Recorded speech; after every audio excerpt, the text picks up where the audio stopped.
Et bonjour tout le monde! Oh là là, épisode 7. Là, je pense que si vous avez suivi l'épisode dernier, on s'est quand même arrêté sur une fin d'enquête qui, pour moi, me paraît très prometteuse. J'aime beaucoup trop. Franchement, j'aime trop la vibe. Déjà, on est dans une école. On a elle qui est malheureusement qui a été assassinée, malheureusement, FF. On n'a pas encore vraiment genre les circonstances. On sait juste qu'il y a une flèche qui a transpercé le flanc de la victime. Elle est tachée de sang, voilà quoi. Et en fait, pour vous rappeler un peu du contexte, de toute façon, au tout début du procès qu'on va commencer, le jeu va, entre guillemets, nous faire une rétrospective de ce qui s'est passé, dans la partie enquête. Mais grosso modo, nous avons été invités là, on joue Athéna cette fois-ci, on ne joue pas Apollo, on joue Athéna. On a été invités avec Apollo et Phénix dans une école. Voilà, on a été invités dans une école pour participer à un faux procès. Voilà.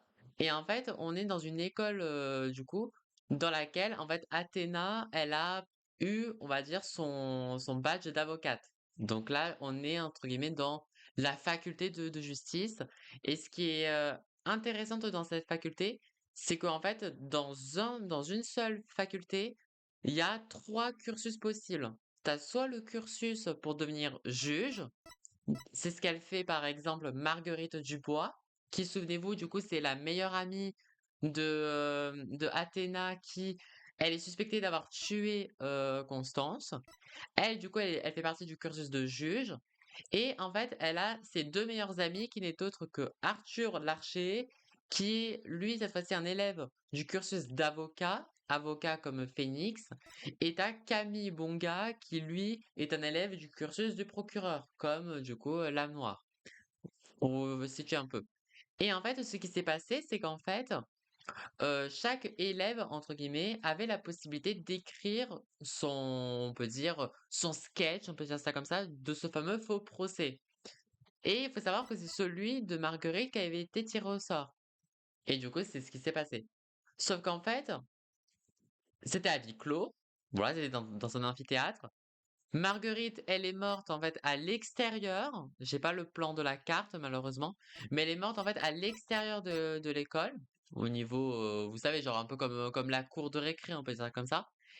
Sauf que du coup, elle est morte, mais on se demande comment c'est possible, mais en fait, elle est morte de la même façon que ce qui s'est passé dans le faux procès.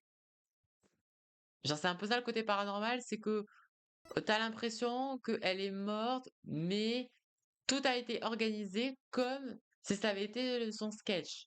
Du coup, c'est un peu particulier, mais c'est vraiment super intéressant. Et au cas où, lui, c'est un professeur du cursus avocat. Mais de toute façon, au cas où, on va avoir d'autres informations. On aura une rétrospective juste après. Du coup, 25 octobre, 9h47, tribunal, salle des accusés numéro 3. Là, cette fois-ci, on est numéro 3 cette fois-ci. Et j'ai fait en sorte, du coup, de retravailler la voix que je donnais à Athéna pour la faire un peu plus intègre.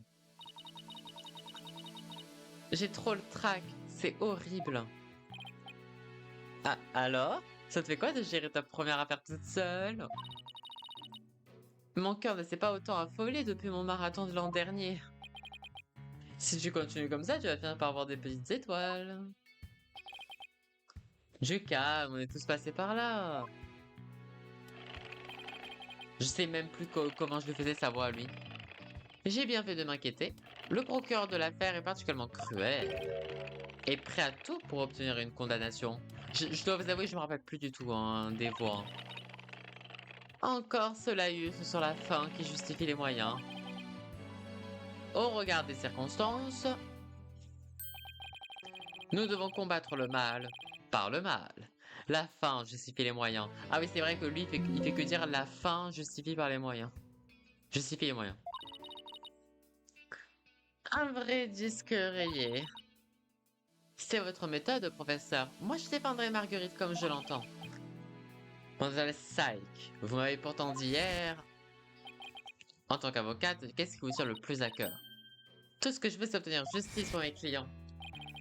Cependant, si ce procès se déroule et se conclut de la même façon que le faux procès, n'allez-vous pas réduire, n'allez-vous pas réduire tous vos efforts à néant? Croyez-moi, je vais tout faire pour éviter ça. Ça alors, en voilà une jeune fille bien impudente.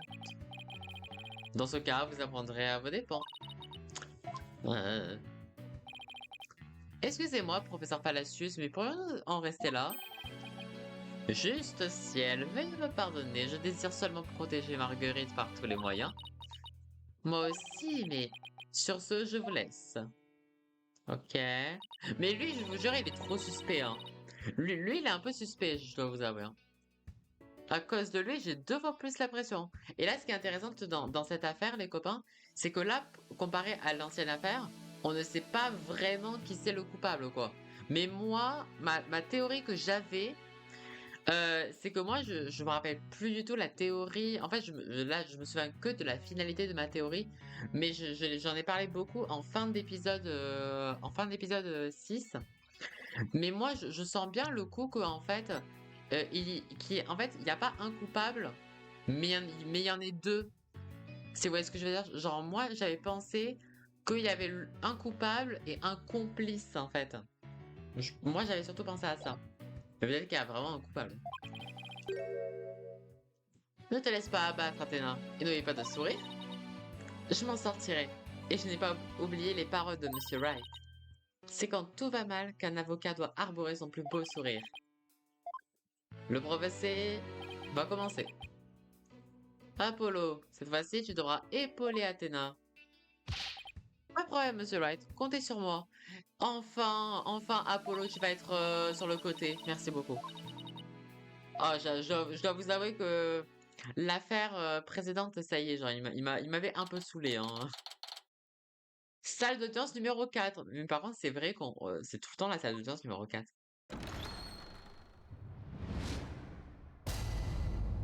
Oh, purée, mon micro. Excusez-moi.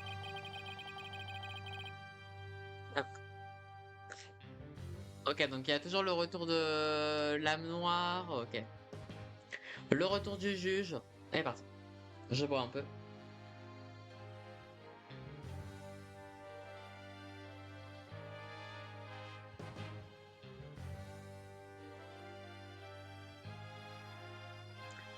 Je déclare les séances ouvertes pour le procès de Marguerite Dubois. Athéna Saïk, avocate principale de la défense, est près de votre honneur. Vous n'avez pas l'air très sûr de vous? Vous allez bien, Madame Saïk? Oui, tout ira bien.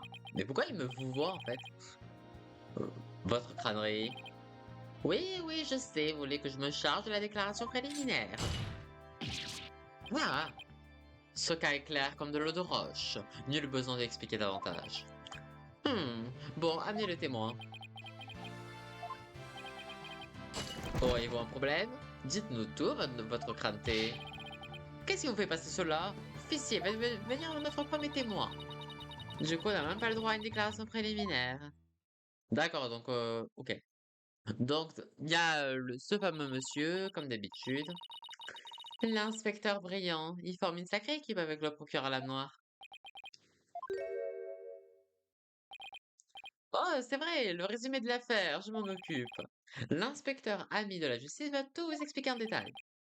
Il vient de se passer quoi là? C'est comme s'il était totalement synchro avec l'âme noire. Ça m'étonnerait qu'il puisse communiquer par télépathie, si c'est ce que tu penses. Bien, inspecteur brillant, veuillez nous présenter l'affaire. Allez, du coup, c'est parti les copains. Écoutez, grand vos oreilles, bien comme il faut. Le corps de la professeure de la cour a été découvert le 24 octobre à environ 14h30. Ok. Elle a été assassinée avec ce poinçon que j'ai là. Dessus, nous avons retrouvé le sang de la victime et les empreintes de l'accusé. Ok. L'arme qui a servi à assassiner Constance de la cour, elle comportait des traces du sang de la victime ainsi que les empreintes de Maggie. Ok.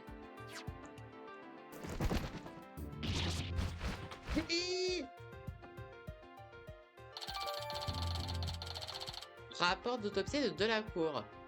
Hein? Mais pourquoi un rapport d'autopsie de Delacour, heure du décès entre 18h et 20h? Hein? Alors, du coup, elle serait morte, du coup, entre 18h et 20h. Du coup, attends, mais bah, du coup, c'est chelou, du coup. Ok. Cause du décès, hémorragie provoquée par une profonde lacération au flanc. Oh, c'est horrible. C'est horrible, les amis. Cet oiseau est aussi capable de distribuer l'épreuve. La noire l'a bien entraîné. Il devrait aussi l'entraîner à ne pas décoiffer les gens. Et on continue. Le corps a été découvert sur la scène en extérieur, mais il n'y avait pas une goutte de sang. Toutefois, nous avons décelé une grande quantité au deuxième étage dans l'atelier. Ah oui, ok, je m'en rappelle. Ok, en fait, elle a été tuée en fait dans un atelier. Elle a été tuée au deuxième étage dans l'atelier et soi-disant, elle a été transportée et déposée en fait à l'extérieur quoi. Du coup, elle est pas morte. Le coup en fait, c'est pas à l'extérieur. Pour résumer, le meurtre s'est produit dans l'atelier. Je conclus que le corps a été transféré de l'atelier à la scène. Tout juste. Et en plus de ça, nous avons une dernière preuve irréfutable. L'enregistrement d'un magnétophone caché dans l'atelier par une journaliste de la Gazette. On entend une voix féminine qui crie « T'as tout gâché !» Comment vous savez cet enregistrement avec vous? Mhm. Ça vient sûrement du magnétophone dont a parlé Cosette. Mais nous n'étions pas au courant de ce message. Attends, c'est qui déjà Cosette? Attends, c'est qui? Une élève du cursus de juge. C'est l'éditrice en chef de la Gazette de l'école. Ah, ok, je vois. Écoutons l'enregistrement. Ok. Genre, il y a un enregistrement. T'as tout gâché. Ok. Hmm. C'est à peine audible. Ah, c'est silencieux. Ça ressemble bien à une voix de femme. Magnétophone. Elle a servi à Cosette pour enregistrer secrètement la conversation de l'atelier. Ok. Mais en fait, je comprends pas le contexte. Pourquoi elle a dit t'as tout gâché, en fait, je comprends pas. Le bruit et le faible volume de la voix ne permettent pas de faire une analyse vocale. Ah, vous n'êtes pas sûr qu'il s'agisse de la voix de l'accusé? Pas si vite. Une analyse vocale ne fait pas tout. La victime a été assassinée de nuit, puis découverte le lendemain après-midi. Ok, d'accord. Il reste à savoir quand exactement le corps a été déplacé. Je sais! Le tueur aurait pu le faire en pleine nuit lorsque l'école était déserte. Désolé, mais c'est impossible. Il y avait plein d'élèves sur le campus ce matin-là. Cependant, personne n'a signalé de corps. Ce qui signifie que le corps a été déplacé avant le faux procès, au moment où les élèves et les professeurs étaient dans l'amphithéâtre. Le reste du campus était vide. Bon, ça, par contre, c'est un peu gros, hein, parce que t'avais pas tout le campus qui était dans l'amphithéâtre. Sinon, personne ne pourrait rentrer, quoi. C'est à ce moment-là qu'Arthur Larcher, l'un des participants au faux procès, a découvert le corps. Ok, l'accusation c'est qu'Arthur a vu le corps. Ok. Si tous les élèves et professeurs se trouvaient dans l'amphithéâtre, personne n'aurait pu déplacer le corps. Il y a toujours une exception. Laquelle? Les trois participants au faux procès se tenaient près dans leur loge individuelle. Seules ces trois personnes avaient accès au campus désert avant le début du faux procès. Que l'un de ces trois élèves a déplacé le corps et la justice prévaudra. Ça me plaît pas du tout, Athéna. À moi non plus. Je parle bien sûr de Arthur Larcher, Camille Bonga et Marguerite Dubois. Je m'en doutais bien. Pitié, inspecteur Briand, ne le dites pas, n'oublie pas ça. Aïe, aïe, aïe. Arthur Larcher. Arthur Larcher. Aïe, aïe, aïe, aïe, aïe. Comment ça va, Narani? J'espère que tu vas bien. Et parmi les trois personnes qui auraient pu transférer le corps, il n'y a qu'une fille. Oh my god, il n'y a qu'une fille. Genre, c'est vrai qu'au Japon, il n'y a pas encore les sexualités différentes. Oui, j'ai voulu faire un jeu de mots dramatique. Ah, j'ai bien aimé. J'ai bien aimé, monsieur. Un point pour Gryffondor. Par conséquent, l'accusée Marguerite Dubois est la seule et unique possibilité. T'inquiète pas, Marguerite. T'inquiète pas, Marguerite. Car je suis Gryffondor. Let's go. Toi, t'avais une vibes de Gryffondor, monsieur. T'avais le saut. Ok. Tu pourrais au moins faire semblant de compatir. Excellent travail, brouillon. L'affaire est on ne peut plus liquide. Vous aurez droit à une prime le mois prochain. Je vais que faire de l'argent. Seule la justice m'importe. Un abruti fini doublé d'un pisse vinaigre.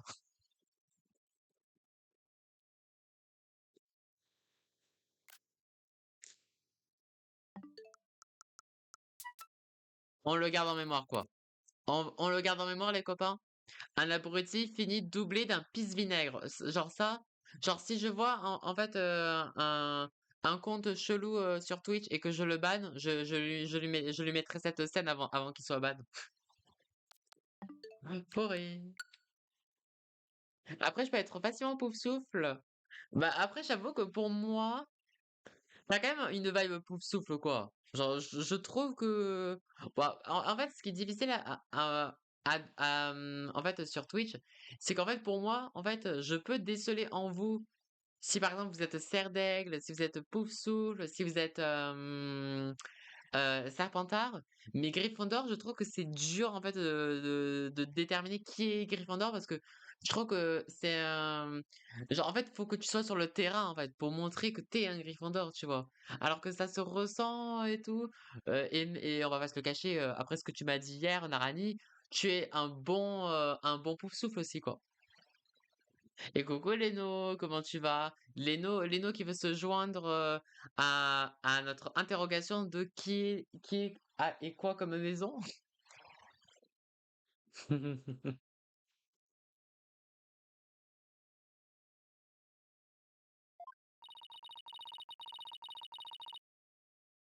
Attendez, mais je pense que le chat, je vais le mettre en haut à droite, hein. Je sais pas pourquoi je l'avais mis en dessous. Avec l'inspecteur brillant, ni la carotte, ni le bâton ne fonctionnent. Officier, faites venir le prochain témoin à la barre. Léno 100% Serpentard. Aïe, aïe, aïe, aïe, aïe. Notre premier témoin est une boîte en carton. Yeah. Désactivation du mode camouflage. Ça perd les popettes. La boîte à deux mains. Bien sûr. Seriez votre honneur. Et... Que diable, on va me prendre en photo. Cosette Lafouine. En dernière année à l'école de droit, je suis journaliste dans le cursus de juge. Marguerite est très vilaine fille. Je vais tout vous raconter. Pourrais-je vous demander de sortir de votre boîte? Si je révèle mon identité, je ne pourrai plus partir à la chasse au potin. La réponse est non. Je vous informe que les opérations secrètes sont mon gagne-pain. Il est inhabituel d'appeler un témoin sans visage à la barre. En tôle, un ancien ninja m'a raconté que parmi les travailleurs de l'ombre, et il y a ceux qui restent dans l'ombre et ceux qui sont morts. Cela ne m'avait jamais traversé l'esprit. Très bien, si cela peut sauver une vie, je veux bien faire une exception. Un ancien ninja en prison, mais no way! Pourquoi le juge est si crédule? Nous écoutons votre témoignage, mais veuillez ne pas montrer votre visage. Mais bref. Déclaration du témoin, bref. Et les similitudes entre l'affaire et le script. Le meurtre s'est déroulé exactement comme dans le script du faux procès de Marguerite. Jusqu'au dernier moment, seule la professeure de la cour et Marguerite connaissent le contenu du script. Mais quand de la cour a refusé d'utiliser son script, Marguerite a été prise d'une rage folle. Marguerite est l'assassin, elle avait un mobile et le meurtre est similaire à celui de son script. Le meurtre est comme celui du script, mais c'est impossible. Comparez son script avec l'affaire et les photos de la scène de crime, vous verrez bien. C'est si enfantin, à la portée d'un singe déguisé en vieux juge décrépit. De la cour et l'accusé étaient les seuls à connaître le script, Mademoiselle Dubois et l'assassin. En outre, dans l'atelier où le crime s'est sincèrement produit, nous avons retrouvé le script du témoin, ainsi qu'une enveloppe sur laquelle était calligraphié à lire. Cela démontre que le script de l'accusé a été rejeté la veille du faux procès. Elle a ordonné à la victime d'utiliser son script, ce qui a débouché sur une funeste dispute. Hmm, c'est tellement logique. Et maintenant? Non mais attends, genre comment ça, elle aurait fait un 1v1 garde du lion entre la professeure et Marguerite, quoi, genre, je sais pas. Le procureur Lame Noire mène tout le monde à la baguette, plus rien ne l'arrête. Il est comme un pitbull qui te mord sans relâche. L'effronté, mon script avait tout pour plaire avec des fausses accusations et des trahisons. La défense est-elle prête à contre-interroger le témoin? Pas de problème, je veux dire, oui, je suis prête. Enfin, je crois. Je vais devoir trouver une faille dans son témoignage et tout déballer. J'ai vu ça tant de fois, j'y arriverai, c'est certain. Allez Athéna, surprends-nous là. Là, Athéna, c'est ton moment là. Là, je suis désolé, mais Apollo, genre c'est zéro sur l'affaire précédente. T'as intérêt à tout dead. Alors, du coup, est-ce qu'il y a une faille? Le meurtre s'est déroulé exactement comme dans le script du faux procès, ok? Jusqu'au dernier moment, seule la professeure de la cour et Marguerite connaissaient le contenu du script. Et quand de la cour a Pardon. Je serai toujours team Athéna. Marguerite est l'assassin. Quiconque ayant assisté au faux procès aurait pu imiter le crime. Après avoir vu le faux procès, n'importe qui aurait pu maquiller le corps comme dans le script.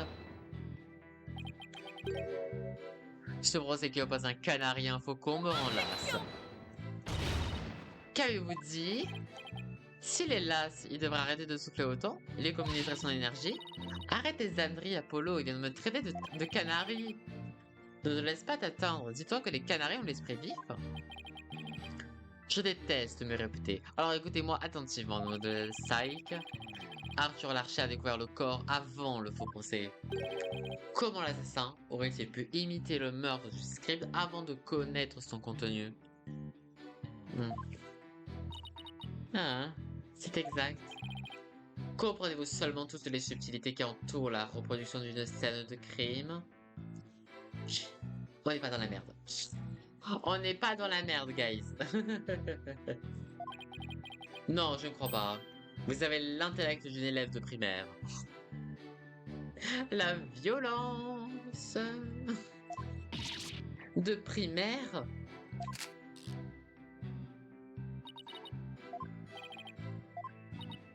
Dans un journal d'école, sérieusement. Les similarités entre le script et l'affaire sont grosses comme une maison. Mais ça ne veut pas dire que Maggie est la meurtrière. Je sais à quel point c'est frustrant, Athéna, mais on est un peu à court là. La seule chose à faire, c'est attaquer le témoin pour trouver une faille. Ouais. Je pense qu'on peut faire que ça, malheureusement. Na na na na na na. J'ai la musique dans la tête, c'est affreux. Bon, bah, attendez. Quelqu'un aurait pu y jeter un coup d'œil avant le faux procès. Ça m'étonnerait fort, j'ai essayé à de nombreuses reprises. Quelle fouine, cette la fouine.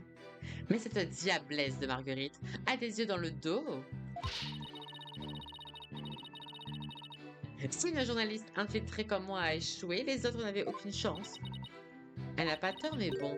Mademoiselle la fouine, admettre vos méthodes sournoises ne font-elles pas vous attirer des ennuis? Non mais, vous m'avez incité à le dire.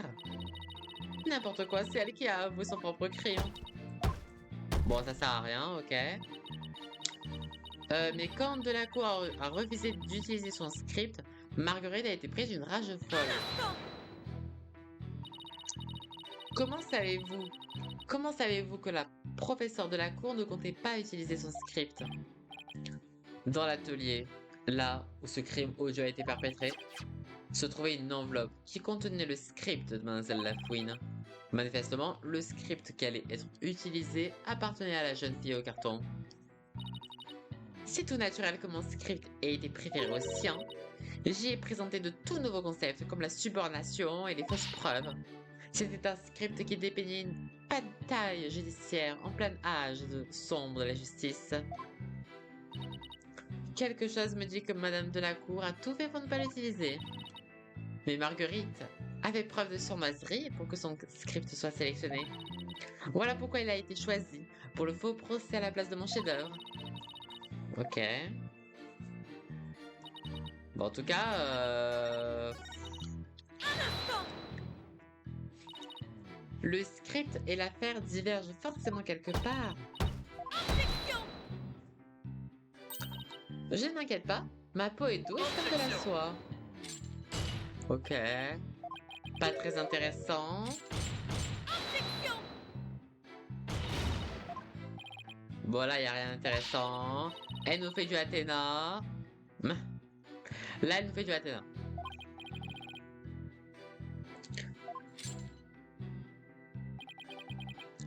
Écoutez-moi bien. Il est vrai que les deux affaires sont quelque peu différentes. Merci beaucoup pour ton leurre, Narani.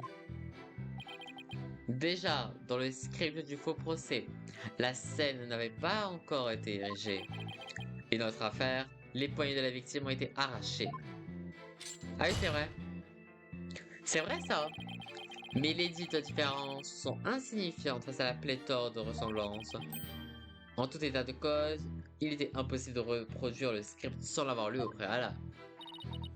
Je ne vais pas pouvoir mettre ça sur le compte de la coïncidence. Vous avez assez interrogé le témoin, mademoiselle Sykes. Redévoilez l'évidence, cette affaire est d'une clarté aveuglante.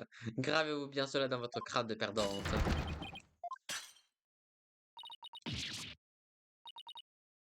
Tous mes arguments me reviennent en pleine figure. C'est parce que, ce n'est pas censé se passer ainsi. Je ne sais plus quoi faire. Athéna, tu as déjà répondu à toutes tes questions toi-même. Ah bon? Si l'assassin connaissait le faux procès au détail près, aurait-il vraiment commis le crime de la même façon? Je ne te suis pas. Essaye de te mettre à la place de l'assassin. Tu trouveras forcément une incohérence. Ah, j'ai compris. Merci Apollo. Mademoiselle Lafouine, qu'on soit bien d'accord, vous affirmez que l'assassin a intentionnellement fait ressembler sa scène de crime à celle du script. Et que ce n'est, sans l'ombre d'un doute, pas une coïncidence. C'est bien ça? Bah oui.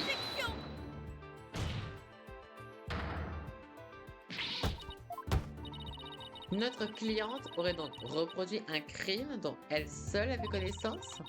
Non seulement ce serait imprudent, mais c'est totalement irrationnel. Comment ça? Oui, mademoiselle Sykes, veuillez annoncer à la cour ce qui est irrationnel selon vous. Maggie n'aurait pas pu imiter son propre script délibérément parce que le script aurait fuité, cela aurait fait d'elle la coupable, c'est impossible. Attends. Attends, Maggie n'aurait pas pu imiter son propre script délibérément parce que...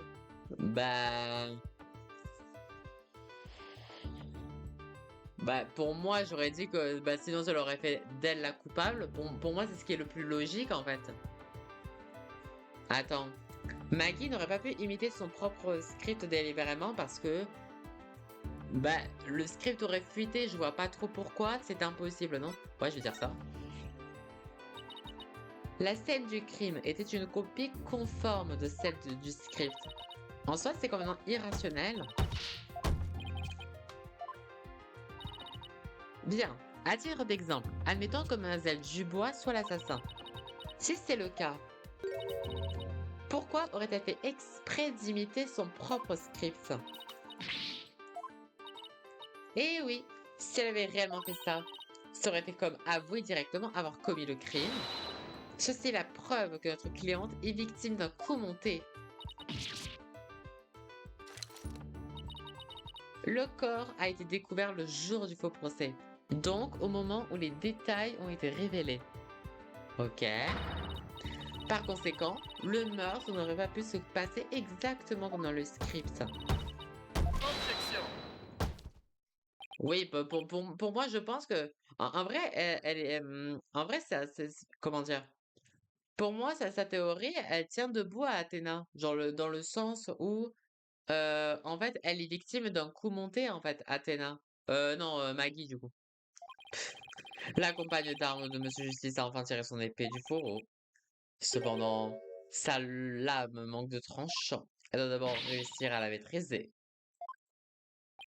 Cessez vos métaphores idiotes. Je peux parfaitement vous expliquer cette incohérence dont vous parlez. Hein? Et comment?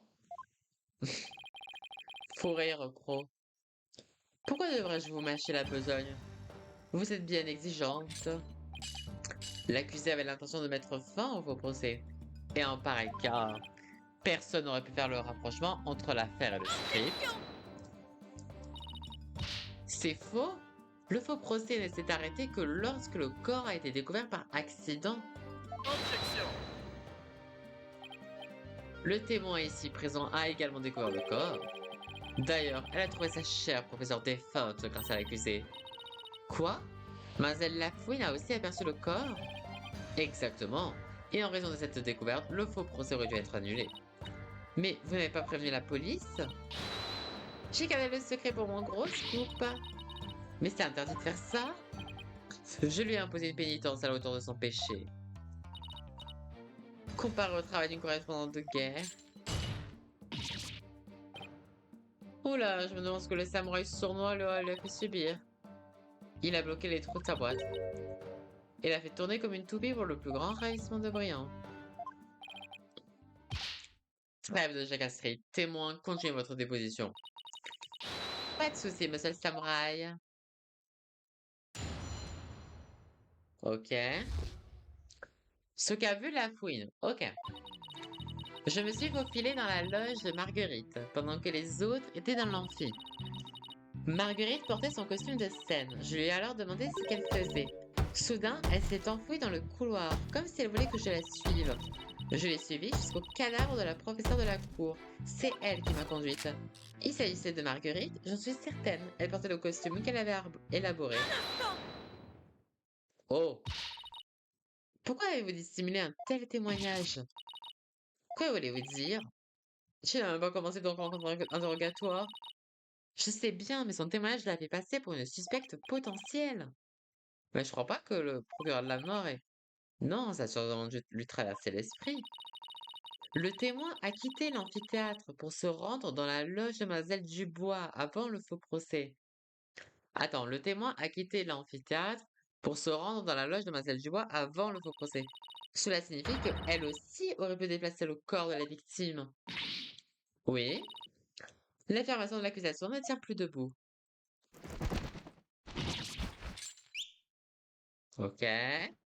Pour le moment, je suis... Calmez-vous. Il ne cherche plus à vous voler dans les plumes. Lorsque vous piaillez ainsi, cela agite un cas. Il pourrait vous arracher les yeux. Merci, mais ça ira. Et il m'avait manqué, Pipelette. Et écoutez-moi, le témoin dispose d'un alibi très solide. Absolument. Alors, présumé de la mort, j'étais à mon cours de journaliste infiltré. C'est pile à côté de chez moi. Un cours de journaliste? Je viens de vous couper l'herbe sur le pied. Notre témoin ne peut être l'assassin. La défense devrait regarder où elle marche, ou tout du moins passer la tondeuse avant de parler. Je t'avais pourtant averti. Oh. Bon, voilà qui conclut le contre-interrogatoire. Le témoin peut se retirer. Mais un petit instant. Bah oui, aussi, Athéna t'abuse là. Athéna, elle abuse. Entendu, si le contre-interrogatoire est terminé, le témoin peut partir. Elle pourra se relaxer dans sa jolie boîte.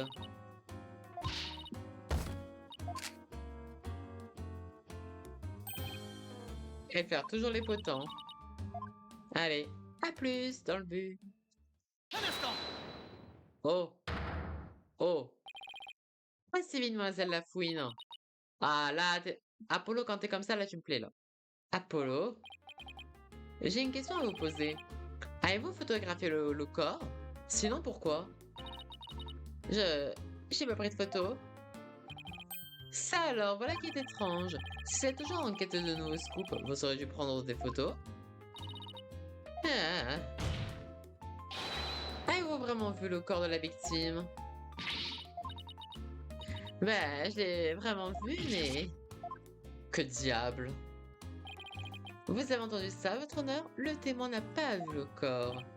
Cela annule le fait qu'elle était conduite jusqu'à lui. Vous osez encore croiser le fer avec moi, monsieur Justice? Bien tenté, super avocat. Je n'ai pas vu le corps, et alors, Marguerite m'a quand même amené là-bas. Je vais vous en mettre plein les yeux. Qu'est-ce que c'est? C'est un moment crucial que mon troisième œil a figé dans le temps. Déjà, de un, on reconnaît pas vraiment que c'est Marguerite, là. Genre, elle s'est plutôt déguisée comme dans les traîtres, mais bon. Et mais par contre, il y a l'arme du crime ensanglantée. Il y a l'arme du crime ensanglantée, il y a une paire de clés. Mais par contre, ce qui est intéressant, c'est que la fenêtre, elle est ouverte. Attends, est-ce que c'est une fenêtre ou c'est une porte? Ah non, je pense que c'est une porte coulissante à mon avis. Je pensais que c'était une fenêtre, mais je crois qu'en fait c'est une porte coulissante. My bad.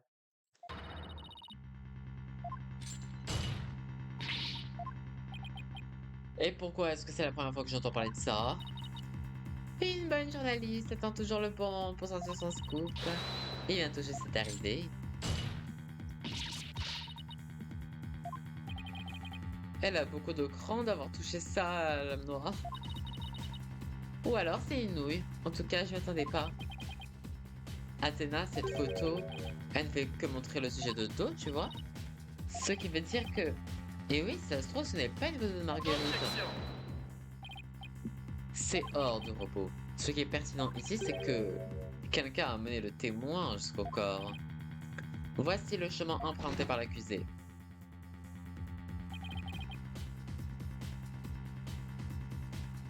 Le témoin a poursuivi l'accusé, ainsi après que cette dernière a quitté la loge. Ok. L'accusé est descendu, puis s'est dirigé vers la cour. Et ensuite, crétine au carton. J'ai trébuché, je suis tombée, je me suis pris le genou dans ma boîte.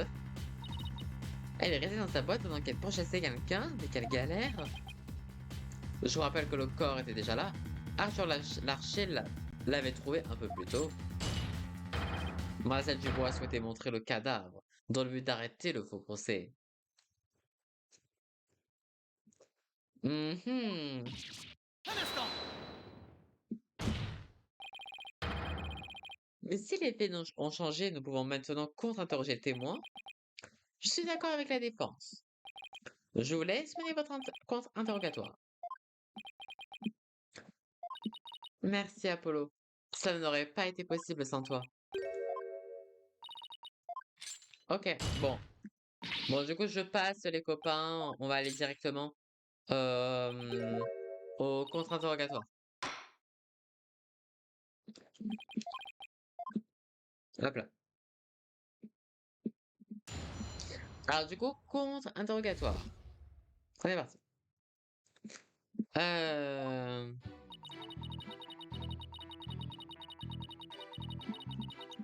Nanana. Je me suis faufilé dans la loge de Marguerite pendant que les autres étaient dans l'amphi. Marguerite portait son costume de scène. Je lui ai alors demandé ce qu'elle faisait. Costume de scène, le costume qui était censé porter Maggie. Ah mais oui, mais ça ressemble pas du tout du coup. Ouais mais bah, voilà du coup, bah voilà en fait, c'est ça en fait. Elle portait pas son costume de scène là.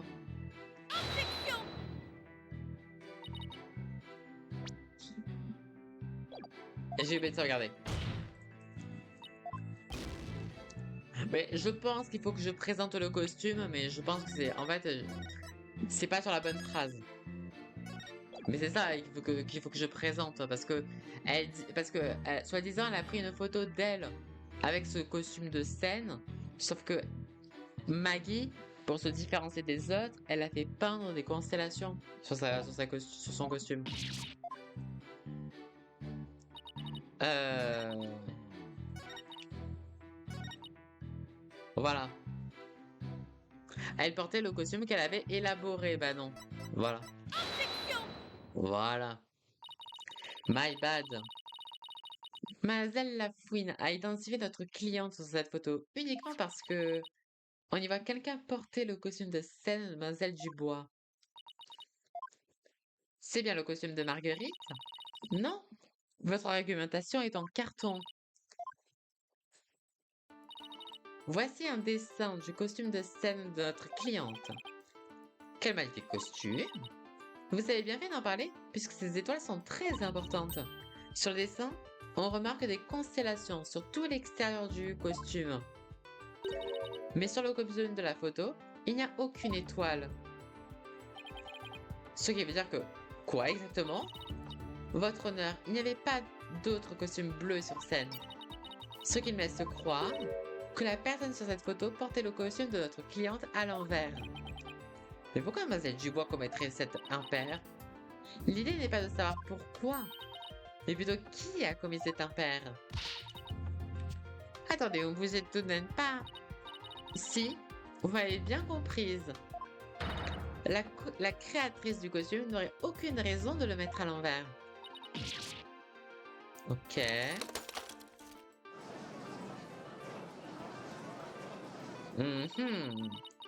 Désolée, mademoiselle Lafouine, mais vous pensiez détenir une exclue, alors que non, cela fait de vous une journaliste ratée. Une journaliste ratée?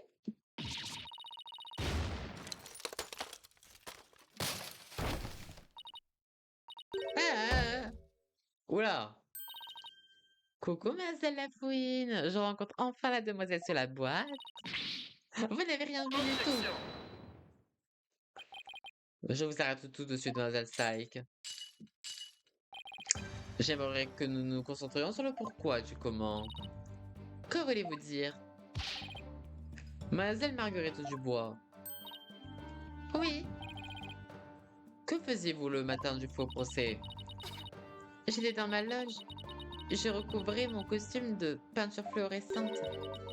De la peinture fluorescente? Sur le dessin, on peut voir des étoiles scintillantes. J'ai donc peint l'intérieur du costume pour le faire briller. Le fluorure?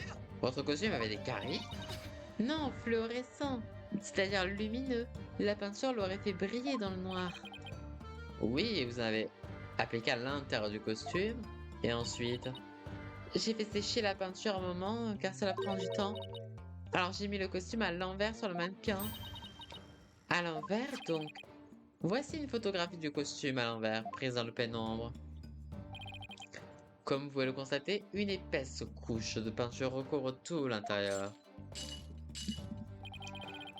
Si quelqu'un revêtait le costume à l'état, il y aurait de la peinture fraîche sur le corps. Bon sang, mais c'est bien sûr! Exactement, par conséquent, le costume était porté de la sorte. Puisqu'il était déjà à l'envers sur le mannequin.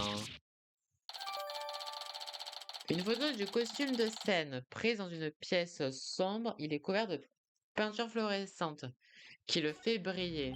D'accord. Ça ne m'étonne pas qu'il y ait une photo. On est tombé dans son piège. Ouais, l'âme noire avait sûrement prévu son coup. Non mais l'âme noire, il est trop fort. Genre, comment? Ah, mais ça faisait longtemps qu'on n'a pas vu un procureur qui était aussi fort. Il est doué ce con. N'empêche, je devrais examiner attentivement cette photo. Dis-moi que tu as trouvé un truc qui fait tache. Bah, il y a les mains. Regarde au niveau de la poitrine, ça m'a tout l'air d'être des empreintes de mains. Tu as vu juste. Maggie ne l'aurait sûrement pas touché si la peinture était encore fraîche. Vous percez d'illusions, mademoiselle Syke. Tout le monde peut se tromper, y compris notre accusé. Donc, en fait, vous voulez que j'étaye mon affirmation? Oui, avec une preuve, ça ne devrait pas poser problème. Je peux pas baisser les bras. Je ne baisse pas les bras, mais ça ne veut pas dire que j'ai pensé à tout. Alors tu bluffes? J'étais censée faire quoi? J'en ai marre de perdre contre lui. Mais tu as raison, il me reste qu'une seule solution. Je vais devoir présenter une pièce à conviction. Vous désirez me défier, jeune fille. J'accepte volontiers. La personne qui a touché le costume devrait avoir les mains fluorescentes. Et la peinture devrait briller dans le noir. Je dois regarder à la loupe chacune des pièces à conviction. Cette preuve montre qui a touché le costume. Mhm.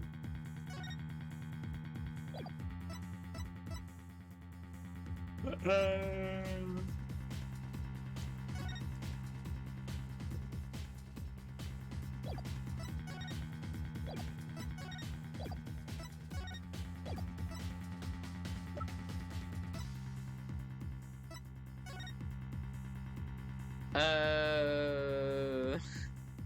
Alors... bon...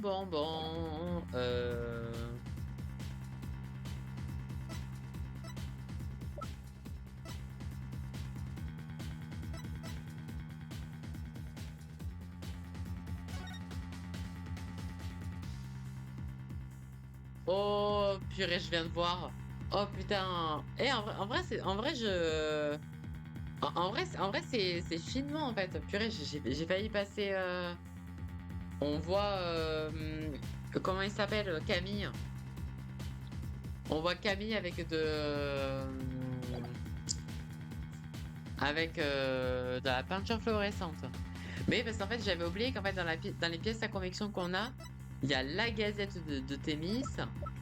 Et là, on a une autre gazette, mais du coup, suite au faux procès, justement.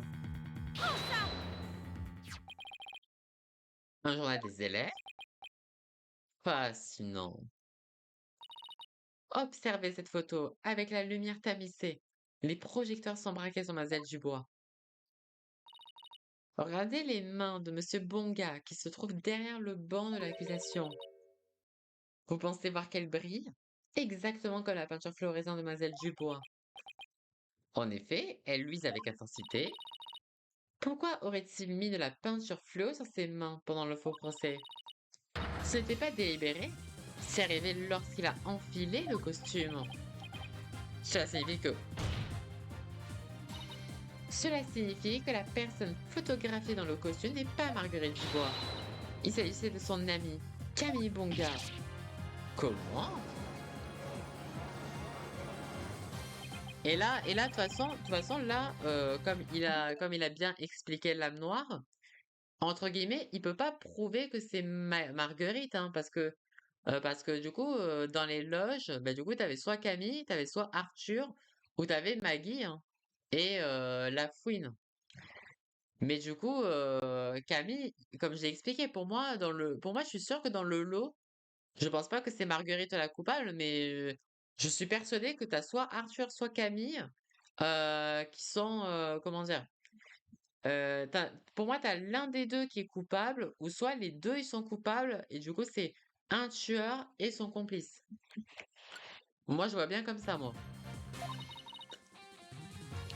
On ne sait jamais ce qui va se passer. Ce sont là les joies de la salle d'audience.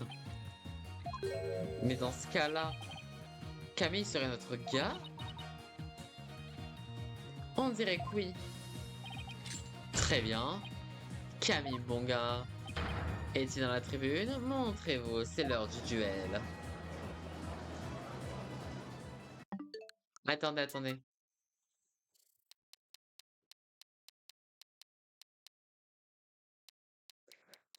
Elle est où, ma vidéo? Voilà. Je refuse de croire qu'elle ait pu la tuer. Ouais, voilà, c'est ça. Ouais, c'est ça, en fait, elle a vraiment une voix mature, hein, Athéna. Je refuse de la voir que c'est elle qui l'a tué. Mais pourquoi t'as fait ça? Oula, oula.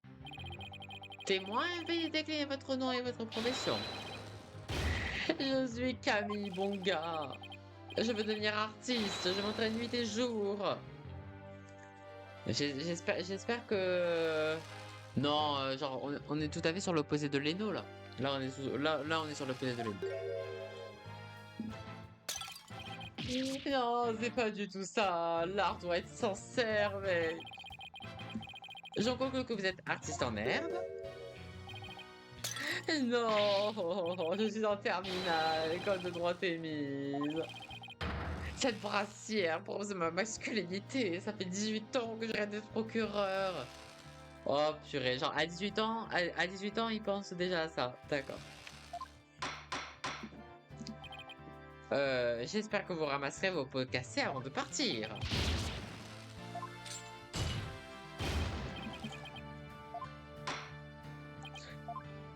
Le témoin semble avoir retrouvé ses esprits. Après tout ce temps, plus rien ne saurait décontenancer ce bon vieux juge. Vous pouvez commencer votre témoignage. Vous pouvez nous expliquer pourquoi vos mains étaient fluorescentes? Ok. Pourquoi j'ai touché le costume? Ok. Je suis allée voir Marguerite dans sa loge, mais elle n'y était pas. Quand je suis passée à côté du costume à frou-frou, j'étais en mode waouh!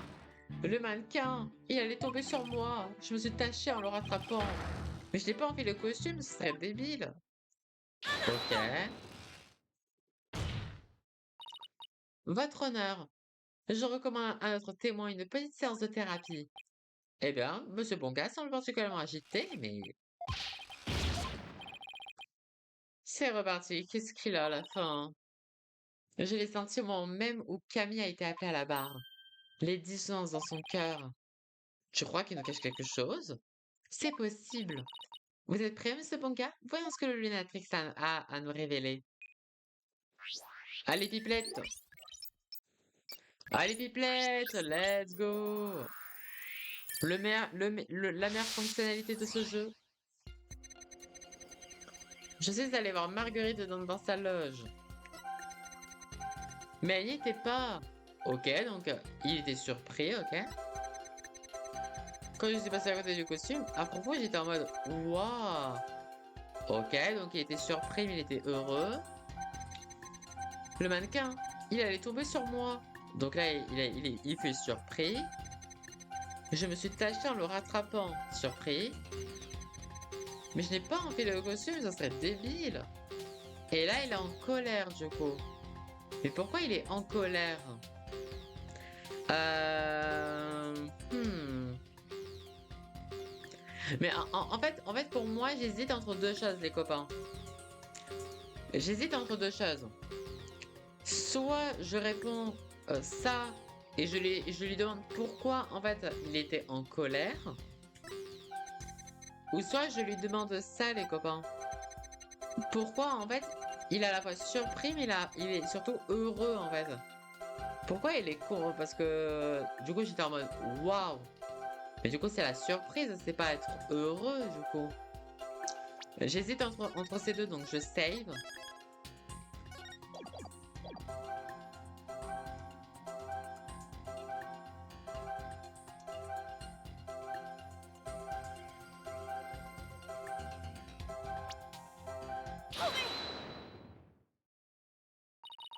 Lorsque vous avez parlé du costume de scène, j'ai ressenti une soudaine joie. Vous voulez bien nous expliquer, Monsieur Bonga? Attendez, quoi? Pourquoi un vulgaire bout de chiffon me rendrait heureux? Aucune idée, mais curieusement, ce costume a l'air de vous fasciner. Vous ne l'auriez pas enfilé par hasard? Mais c'est pas mon genre, je suis un mec, les robes c'est pour les filles. Tu crois tout de même pas que que la tenue de Marguerite plaît à Camille? Si? Oh, enfin, ça saute aux yeux.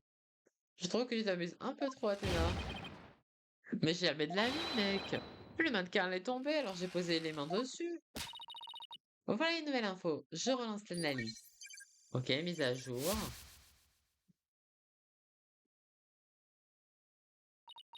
Même après la mise à jour, il y a toujours un truc qui cloche. Comment prouver que sa déclaration refute ce qui s'est vraiment passé? Bah... euh, Bah...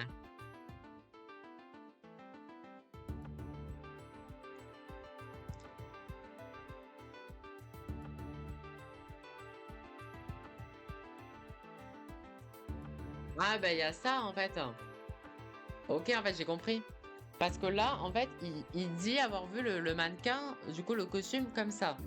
Le costume est bleu. Mais du coup,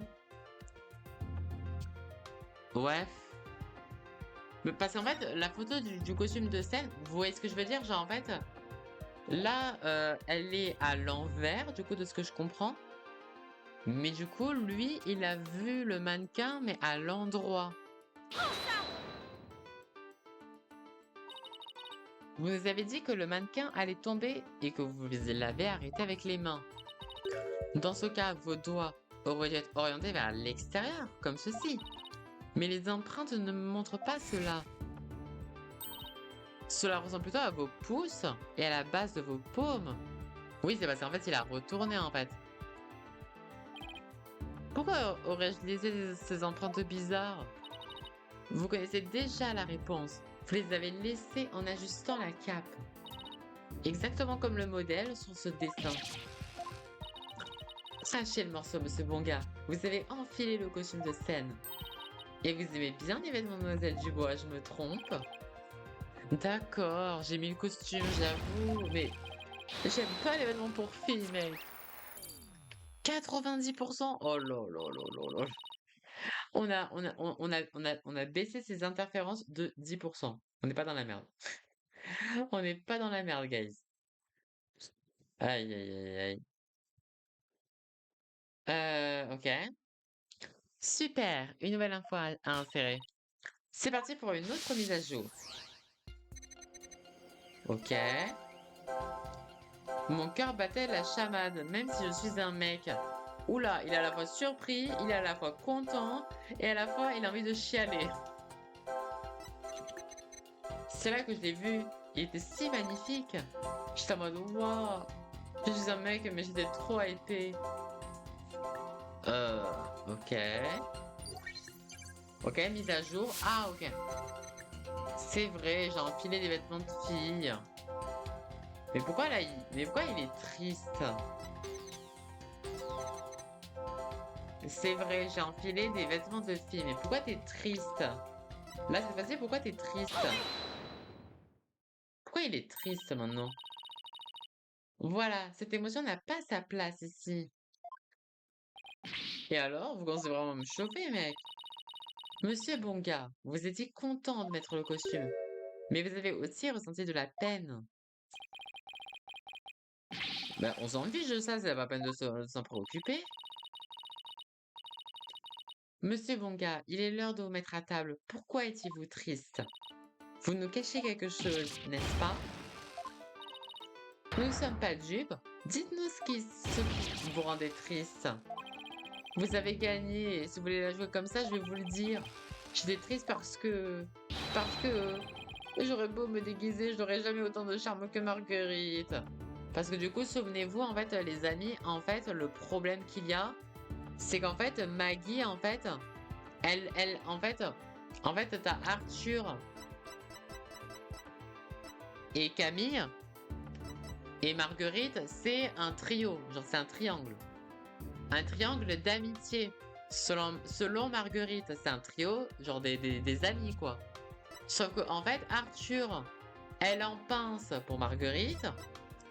Camille en pince pour Marguerite. Vous voyez ce que je veux dire? Et j'ai l'impression que Marguerite, elle a pas envie de les friendzone, les deux, pour pas qu'en fait, elle soit toute seule. Vous voyez ce que je veux dire? Du coup, à mon avis, en fait, le problème, c'est que ce qui pouvait, en fait, prétendre qu'elle soit coupable, c'est qu'en fait, suite à ce journal, où il y a marqué une déclaration d'amour chamboulera le campus, dernier épisode du triangle amoureux torride, elle a vu ce journal et elle s'est dit purée. Donc du coup, ça veut dire que si je dis que c'est l'accusation qui a raison lors de ce faux procès, ça veut dire que je choisis Camille. Vous voyez ce que je veux dire, quoi? Genre, c'est horrible, en fait, la situation de Marguerite. Ne le prenez pas mal, mais c'est une tête brûlée, là, ça arrange rien. C'est pas pour ça. J'avais des vêtements de fille, j'aurais dû avoir l'air charmant. Mais quelque chose m'en empêche. J'en perçois beaucoup de colère et d'émotions à l'état brut. Son cœur souffre. Ses émotions sont incontrôlables. Des émotions incontrôlables? On a déjà vu dans l'affaire du ballon de 9 queues. Il nous suffit d'identifier la source de sa colère incontrôlable. C'est ça. Aide-moi à trouver une incohérence entre ces déclarations et les images qu'on voit. Allez. Quelque chose qui ne va pas avec les vêtements de fille.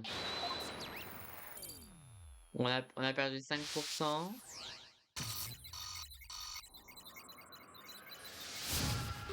Oula! Je suis entrée en sachant que le costume était là.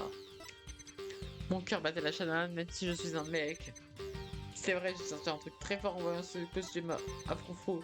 J'avoue, j'ai enfilé des vêtements de fille. Lorsque j'ai mis la capuche, j'ai eu l'impression d'être une vraie diva. Ça m'a fait du bien, j'avais totalement l'air d'une fille. Mais wesh. Wesh. Euh...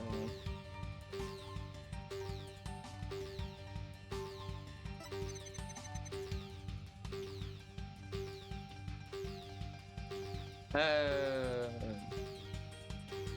Ah oui, c'est vrai que du coup, il faut que je le confronte du coup.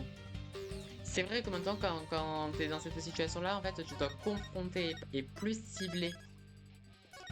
Bon, on va confronter. Ah, qu'est-ce qui suscite la colère? Ah. Oh, le costume, bon gars. Il y a la brassière. Ok. Ok.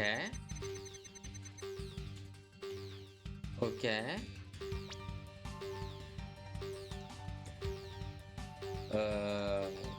Bah, je pense qu'il faut que je vise ça, à mon avis, la brassière. Parce que je vois pas pourquoi je devrais cibler. Qu'est-ce qui suscite la colère? Genre, c'est quoi ça?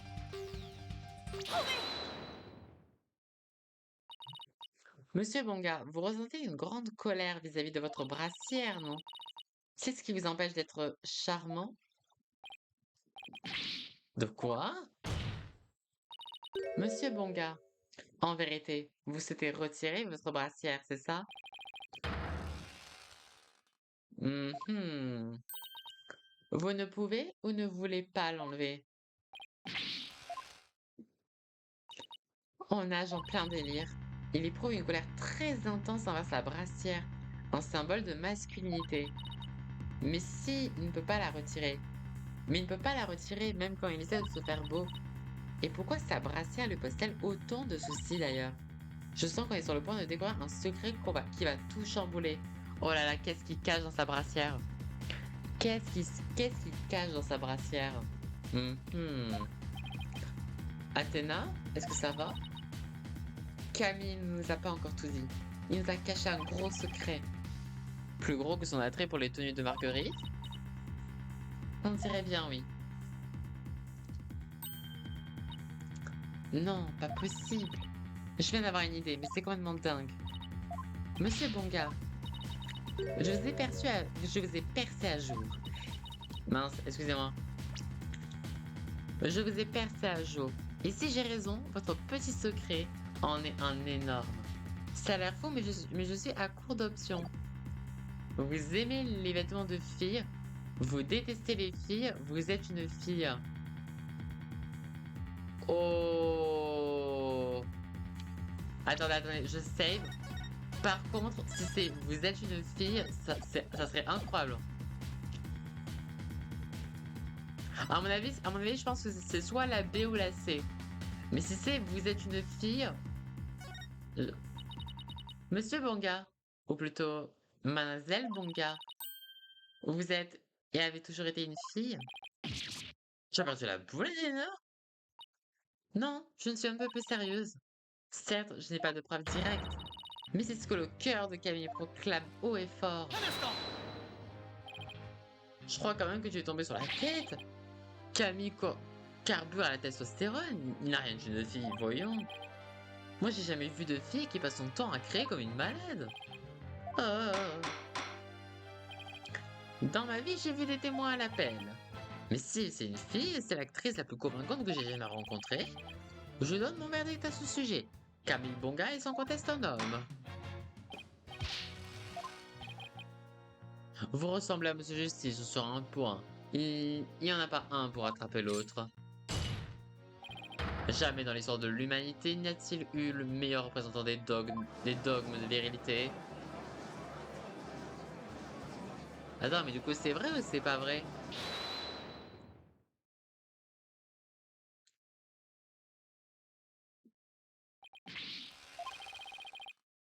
Vous avez assez fini par les deux sur mon dos.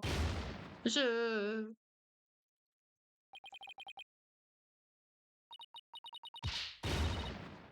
Oula. Oula. Mais non, c'est une meuf.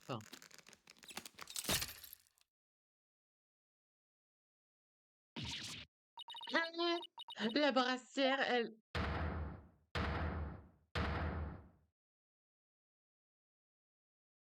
Oh mais wesh. Mademoiselle Psyche? Non, je préfère t'appeler Athéna. Je voudrais absolument garder ça secret. Mais non. J'y crois pas. Dites-moi que c'est une plaisanterie. Mais c'est une blague.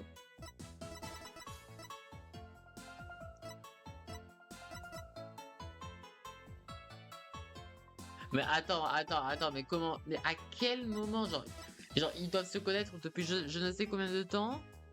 Il n'a jamais... Il n'a... Ah, du coup, c'est parti... Non, mais c'est... Alors ça, jamais j'aurais pensé à ça, hein. Alors là, parce que, ok, genre Camille, genre c'est un nom mixte, donc du coup, je me dis, ok, tu vois, mais genre pour moi en fait, genre pour moi j'avais juste l'impression que c'était un petit merdeux, quoi, tout simplement. Mais je pensais pas que c'était une... Tout est vrai, je suis une fille, corps, âme et charme.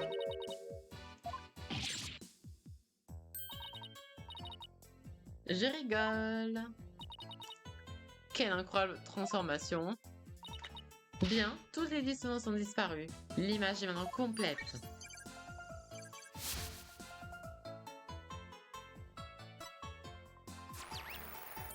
D'accord. D'accord. Bye bye. Mes parents m'ont élevé comme un garçon. Ils voulaient que je fasse du droit. Mais c'est mensonge qui m'empêchait de vivre. Je l'ai réduit en miettes, Athéna. À présent, je peux arrêter de faire semblant. Je vais enfin pouvoir devenir une artiste. Mais elle est so special. Je calme, je calme. Vous m'embouchez un coin. Contre toute attente, vous étiez bien une fille. Pourquoi vous me regardez tous comme une bête curieuse? C'est comme si j'étais une star de cinéma. Mais pas de paparazzi. Je tiens à ma vie privée. Compris? C'est moi ou Camille est encore plus survoltée qu'avant? Peut-être. Il faut dire qu'elle a une pression en moins sur le cœur, littéralement. Tout ceci est très bien, mais que cela change-t-il?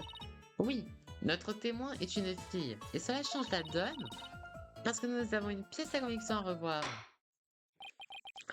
Entendu, voyons ce que la défense a à nous présenter. Quelle pièce à conviction doit-on réexaminer sous de nouveaux éléments? Bah... Ah! Le magnétophone. Parce que du coup, t'avais Monsieur Briand qui disait que en fait la seule fille dans le trio c'était Marguerite. Mais du coup ça peut être elle du coup. Voici ce qu'il faut reconsidérer. Le magnétophone, celui qui a enregistré ce message de reproche tatou gâché. Oui, et nous avons déjà déterminé qu'il s'agissait d'une voix féminine. Parmi tous les élèves qui auraient pu déplacer le corps avant le faux procès, notre cliente était la seule fille, si on exclut Mademoiselle Lafouine et son alibi. C'est pourquoi le magnétophone a fait de notre cliente la suspecte principale. Dans ce cas... Eh oui, le témoin vient de me révéler qu'elle est une fille. Si la voix sur cet enregistrement permet de lancer des accusations, ce témoin doit donc aussi être considéré comme suspect.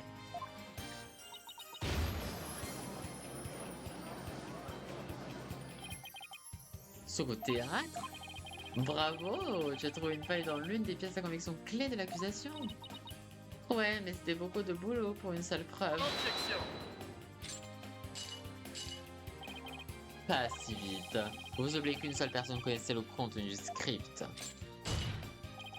Marguerite Dubois est toujours notre suspecte principale. Mais Mademoiselle Bonga nous a caché sa véritable identité. Si vous voulez mon avis, ce n'est pas une enfant de cœur. C'est méchant. Je suis une petite fille faible et innocente. Oh là là, non mais... Objection. Non mais la go, en fait, c'est vraiment la stéréotype de la masculinité et de la féminité, genre c'est horrible. Le témoin est sans doute lié au crime, d'une façon ou d'une autre. Cette demoiselle feint peut-être l'ignorance. Nous pouvons conjecturer qu'elle a prêté main forte à l'autrice du crime, Marguerite Dubois. Puisqu'elle a amené Mademoiselle Lafouine jusqu'à cadavre sur la fait d'elle une complice. Objection. Monsieur Plumage. Dans tous les cas, puisque le témoin est complice, cela explique bien les choses, n'est-ce pas?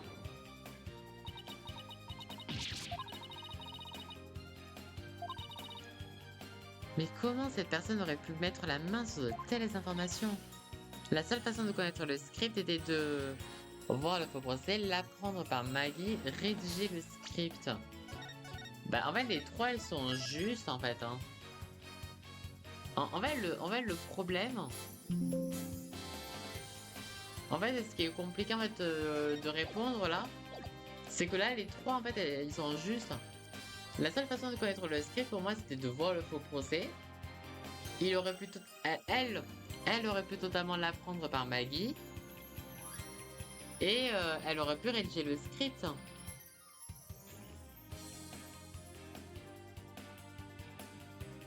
Mhm.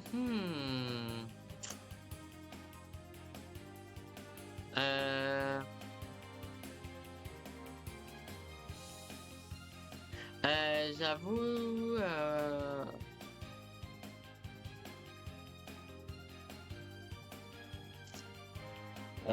ouais, je vais quand même dire qu'elle a appris par Maggie. Je pense que... En fait, j'hésite. En fait, les trois en fait sont corrects pour moi. La seule façon de connaître le script... Après, si on se centralise, si on se focus, la phrase c'est la seule façon de connaître le script. Du coup, le script de Maggie, on va rester le plus banal possible. Il fallait qu'elle l'apprenne par Maggie. Je vais dire comme ça. Désolée Maggie, mais ça ne va pas te plaire. Notre cliente aurait pu dévoiler les détails du script à quelqu'un. Plaît-il? Je sais que je n'aurais pas dû faire ça, mais j'ai modifié le script pour favoriser l'accusation. Madame Delacour l'a tout de suite remarqué, elle est revenue à la version d'origine. Mademoiselle Dubois ne voulait pas qu'Arthur Larcher remporte le procès. Alors je pense qu'elle a donné les détails au témoin, Camille Bonga. Je vois, si Camille gagnait, Arthur n'aurait pas pu faire sa déclaration à Marguerite. C'est ça. Maggie essaie sûrement de préserver leur amitié. Comment as-tu pu?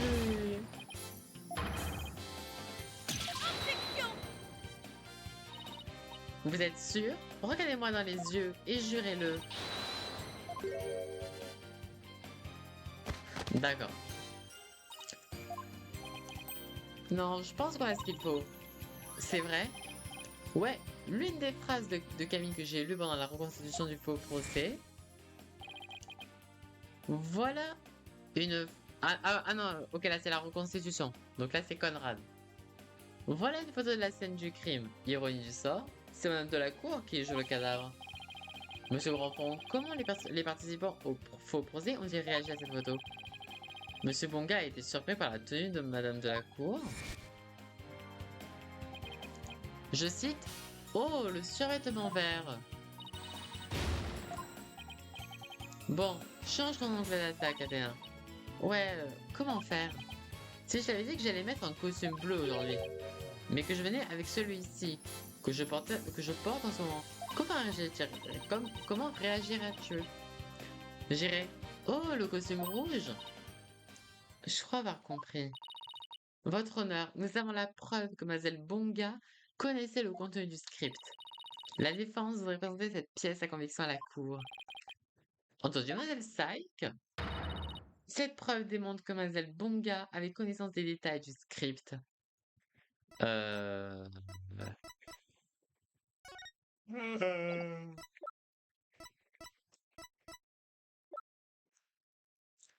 Euh... mhm. Est-ce qu'il faut que je présente ça? Euh...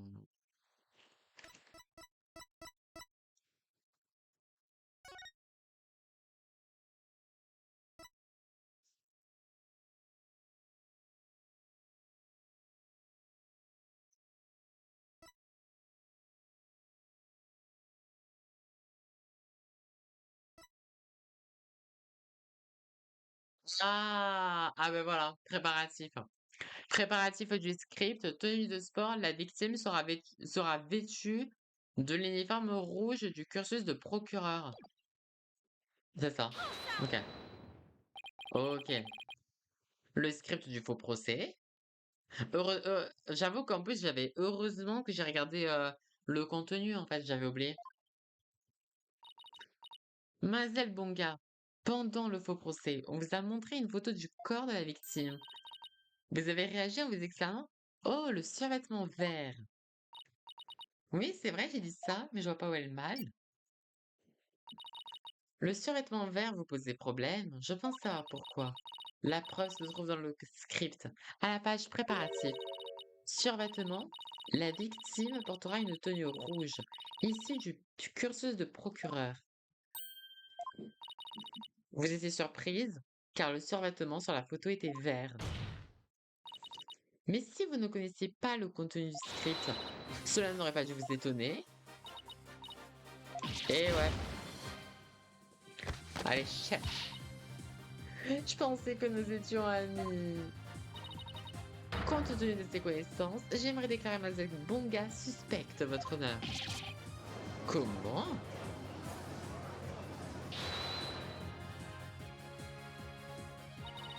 Si connaître les détails du script fait de moi une suspecte, je ne dois pas être la seule.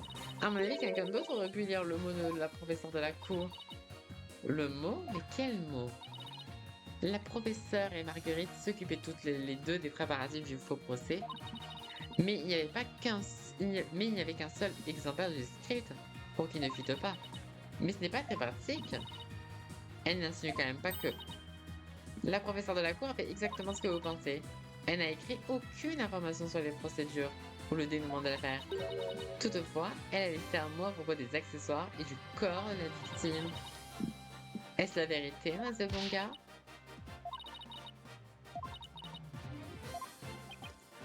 Elle a l'air de dire la vérité. Mille papillons. S'il existe un mot avec des détails sur le corps, alors d'autres personnes auraient pu faire ressembler le meurtre au script de notre cliente. Oui, ok. Vous n'avez pas tort. Il semble que cette affaire ne soit pas aussi simple que le voudrait le procureur Lanois. Cette révélation crée une énorme faille dans le dossier de l'accusation. Objection. Vous m'épatez, mademoiselle, mais ne criez pas victoire trop tôt. Et pourquoi pas? La bataille n'est pas arrivée à son terme, et je viens d'aiguiser ma lame de plus belle. Entrez, mon prochain témoin, vous ne ferez pas long feu. Rangez votre épée de fortune.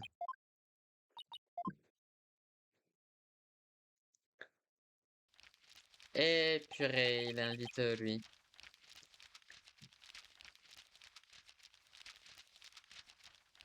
Ok, donc là, il invite Arthur. Ok. Je vous répète que je n'ai pas envie de prendre part à ce procès. Vous êtes fort et mature, et je n'ai cure de vos envies, car vous allez coopérer, Arthur Larcher. Procureur Lame Noire, pouvez-vous nous dire ce que ce témoin a fait ici? Souvenez-vous que la veille du faux procès, c'est-à-dire le jour du meurtre, L'accusée nous a affirmé être rentrée chez elle à environ 18 heures. En effet, j'avais bien noté ceci. Oui, notre client ne se trouvait pas à l'école au moment précédent de la mort. Objection. Elle. Ce n'était qu'un vil mensonge. Pas vrai, petit prodige? J'ai j'ai dit tout ce que j'avais à dire. À présent, si vous voulez bien m'excuser. Pas assez vite, je n'ai pas fini avec vous. Bah, notre procureur véreux semble avoir une dent contre moi. Si vous partez maintenant, je me prierai pas de parler de vous. Savez quoi? Non, attendez. Monsieur le roi du flingue perd son calme en une seule phrase. Que se passe-t-il? J'ai changé d'avis, je vais plutôt témoigner. Avez-vous bien sûr, monsieur l'archer? Bah, la parole d'un génie vaut de l'or, c'est bien connu. Arthur Larcher, en dernière année de l'école de droit Thémis, dans le cursus d'avocat. Ça vous va? Et bonjour Xeno, bonjour à toi. J'ai juste un peu fermé les volets, les copains. J'attends, bon, j'attends juste qu'il y ait l'animation du témoignage et j'y vais. C'est le premier de la classe, à ta place je ferai gaffe. Maggie ne j'aurais jamais menti comme ça. Je la connais. Il va voir ce petit écolier. Attendez, je vais juste fermer mes...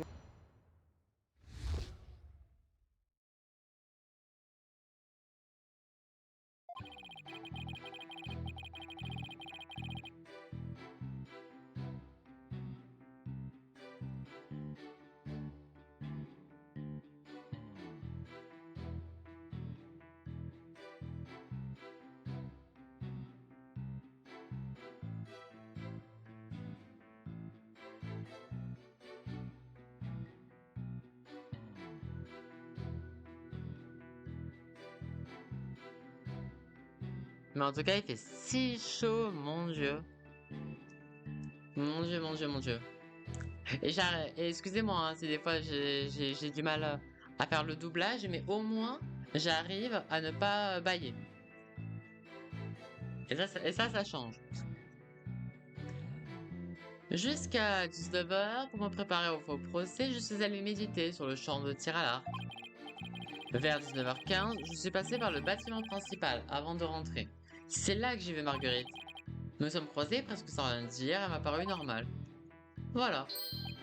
Vous voulez savoir autre chose? Cela suffit, beau travail, petit prodige. Bah, la dernière sonnerie retentit à 19 h.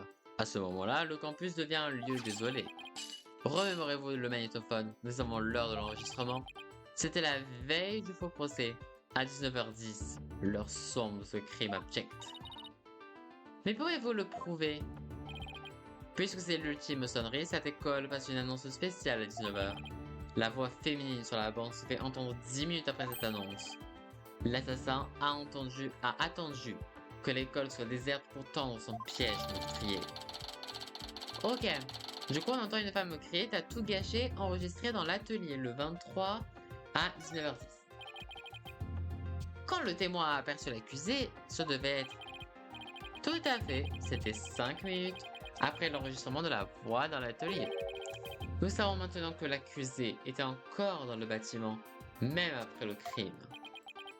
L'heure du meurtre et l'heure à laquelle le corps a été placé. Un nouveau témoignage important.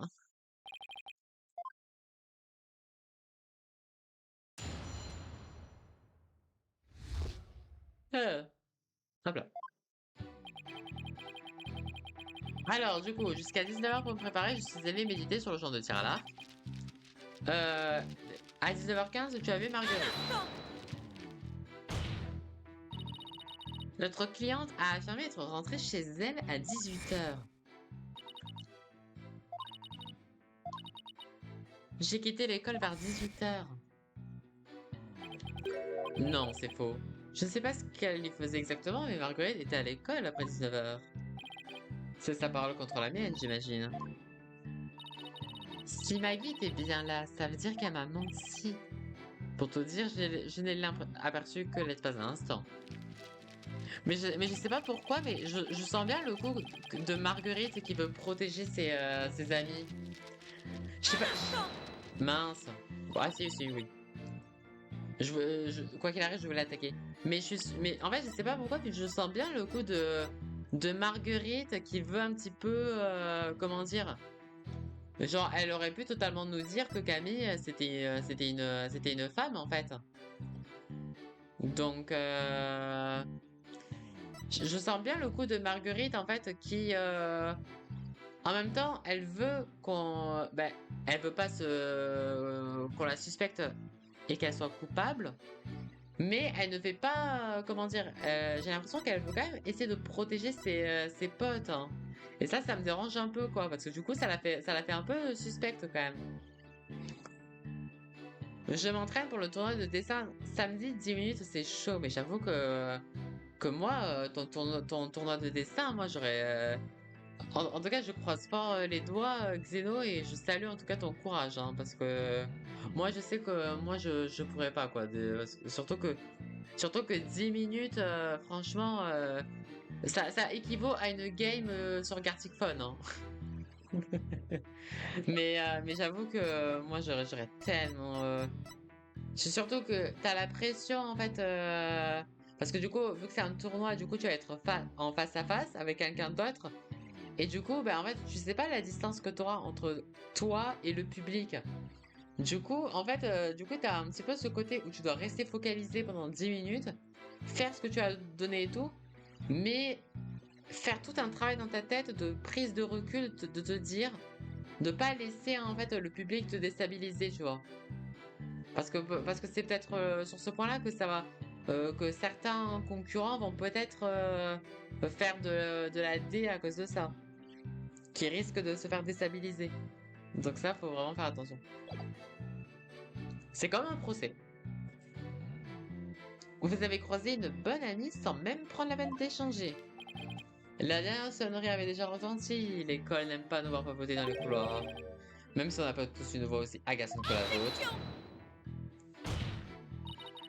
Une voix agaçante. Si c'est de Monsieur Justice que vous parlez, vous pouvez garder vos réflexions. Dans une heure, j'écrirai objection. Bah, c'est tout ce que j'avais à dire, je crois. Euh... Très bien, j'accepte votre généreuse proposition.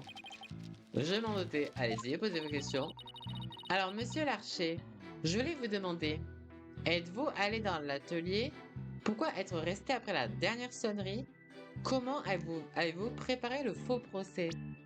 Ouh là là, mais purée, genre, là, c'est dur les propositions. Souvenez-vous, dans l'affaire précédente, à chaque fois qu'on avait des propositions, un choix, un QCM, dans l'affaire précédente, les QCM, genre, t'avais vraiment la réponse qui sautait aux yeux. Là, dans ce procès, je trouve que les propositions demandées, en fait, elles sont difficiles, hein. Et c'est ça qui est bien, hein. C'est ça qui sont super bien. Euh... hmm. Je vais save.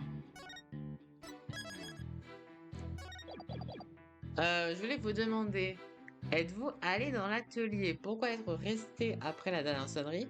Comment avez-vous préparé le faux procès? Je pense que, vu qu'il était au stand de tir à l'arc et qu'il est passé par la cour et du coup a vu la victime, je pense pas qu'il est allé à l'atelier en fait.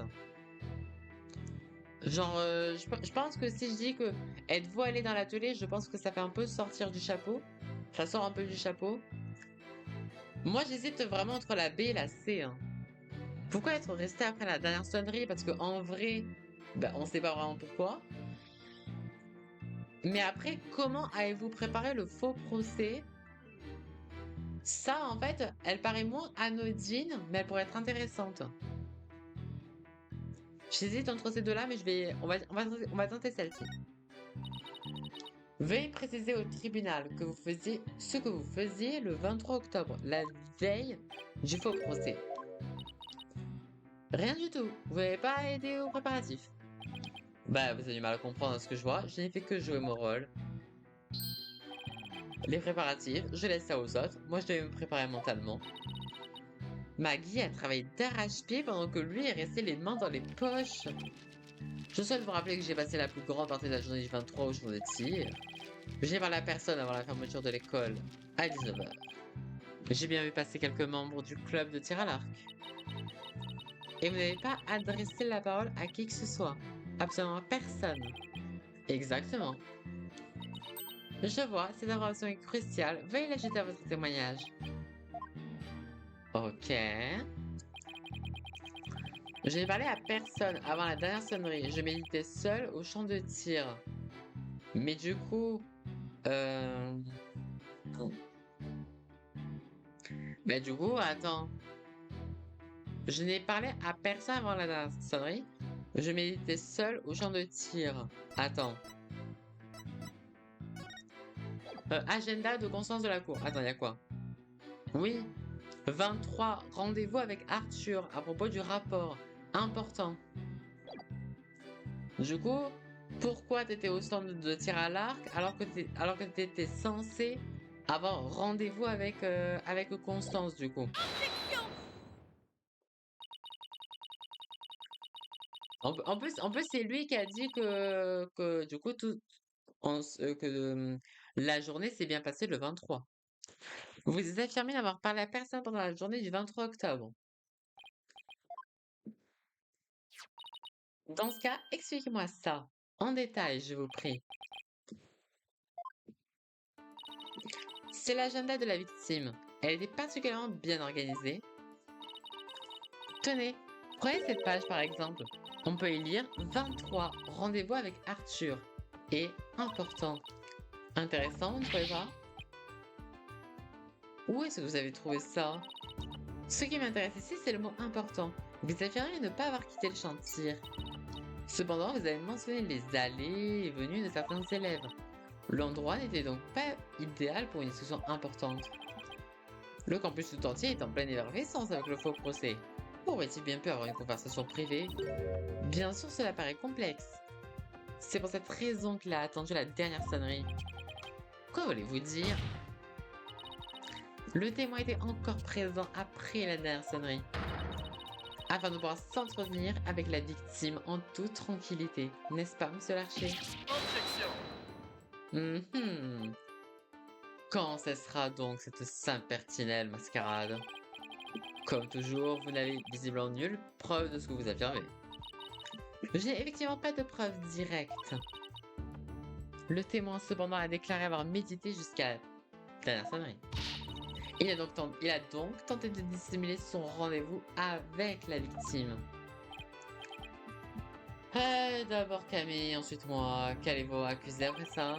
Vous n'êtes jamais qu'une avocate malhonnête, prête à tout gagner comme il en attend. Ne l'écoute pas, il cache quelque chose, c'est sûr. Après tout, il a sans doute vu la victime peu de temps avant sa mort. Je soupçonnais Camille, mais... Arthur n'a pas l'air moins coupable. En plus, ces trois-là sont les seuls suspects possibles. Mais pour moi, je suis sûre... Non, mais je suis sûre, les amis, que en fait... Genre vraiment, ma théorie, hein, genre... Ma théorie se consolide de plus en plus, hein. Que je suis sûre, à tous les coups, les copains, que genre c'est un duo. Ou même...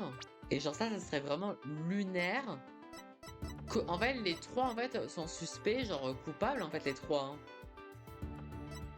Parce que vous voyez ce que je veux dire? C'est qu'en fait, on a trouvé aucun suspect ayant pu à la fois, du coup,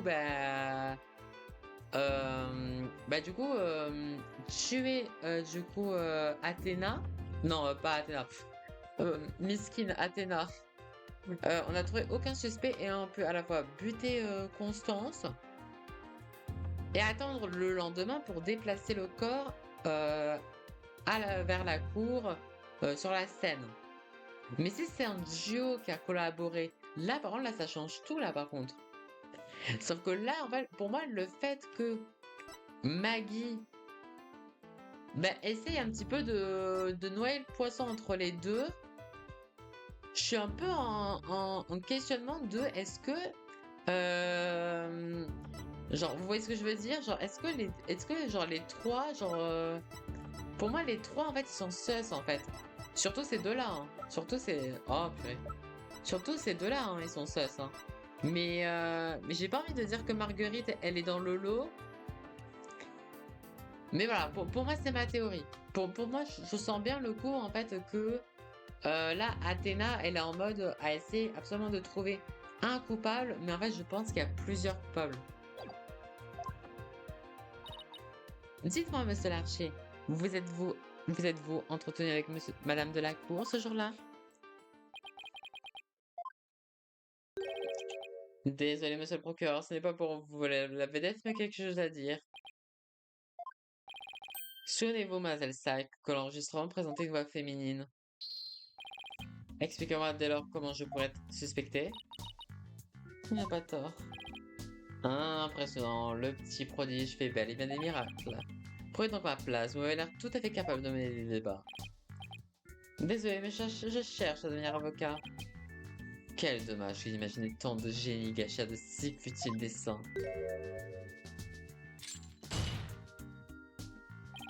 Voilà votre chance, mademoiselle Sack, une chance de réfuter les déclarations du témoin et de prouver que vous êtes réellement digne de l'insigne qui orne votre revers. Il me met une sacrée pression. Il s'agit sans doute d'une voix féminine, inutile de chercher à démontrer le contraire. Effectivement, tu as raison. Dans ce cas, à qui peut bien appartenir la voix de l'enregistrement? Oh putain, c'est dur! Oh là, c'est dur!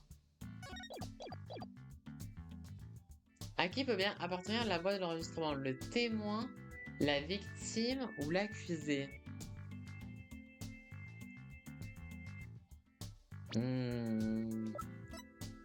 T'as tout gâché. Ouais, peut-être le témoin. Pour moi, je pense que ça serait le témoin. Témoin ou victime? En fait, le problème, c'est qu'en fait, les propositions, elles sont tellement... comment dire?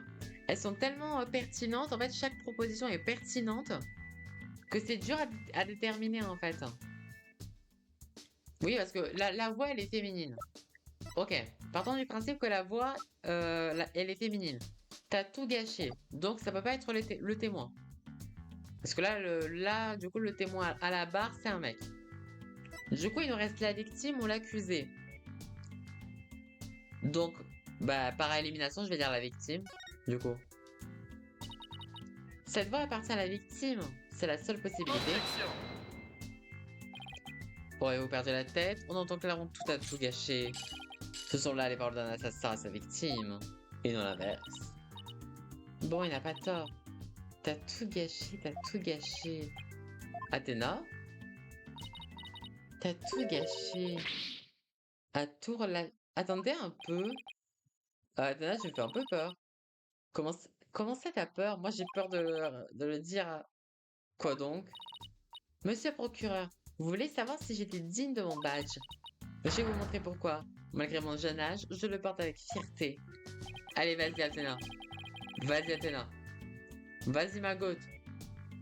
Vous avez donc décidé de rester fidèle à vos arguments. Vous admettez tout de même qu'il est singulier d'entendre une victime crier à tout gâcher.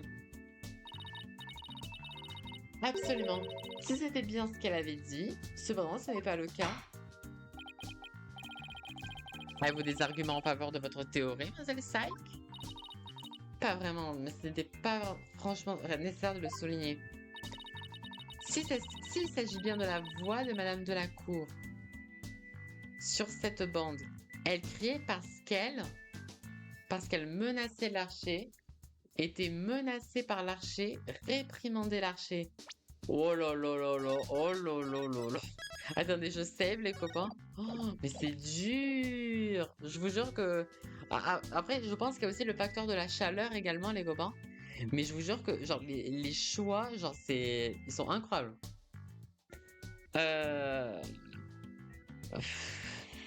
Attends, s'il s'agit bien de la voix de Madame de la Cour, elle criait, elle a crié, j'ai tout gâché.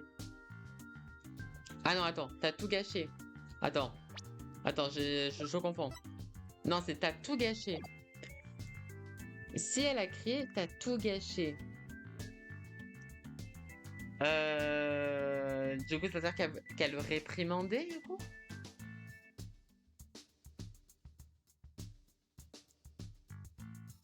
Pour moi, si elle a écrit t'as tout gâché, c'est que... Ouais, je vais dire réprimandé.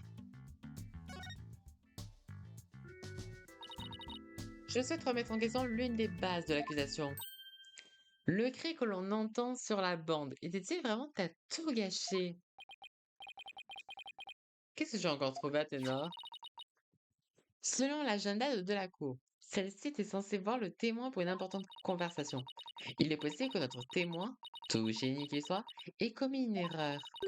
C'est pourquoi Constance Delacour s'est énervée contre lui au cours de leur entretien. Je ne vois pas en quoi cela change le contenu de l'enregistrement. Si vous voulez mieux comprendre ce qui change, faisons une petite expérience. Monsieur le juge, essayez de crier sur le témoin comme si vous étiez en colère. Et n'oubliez pas d'utiliser son nom complet.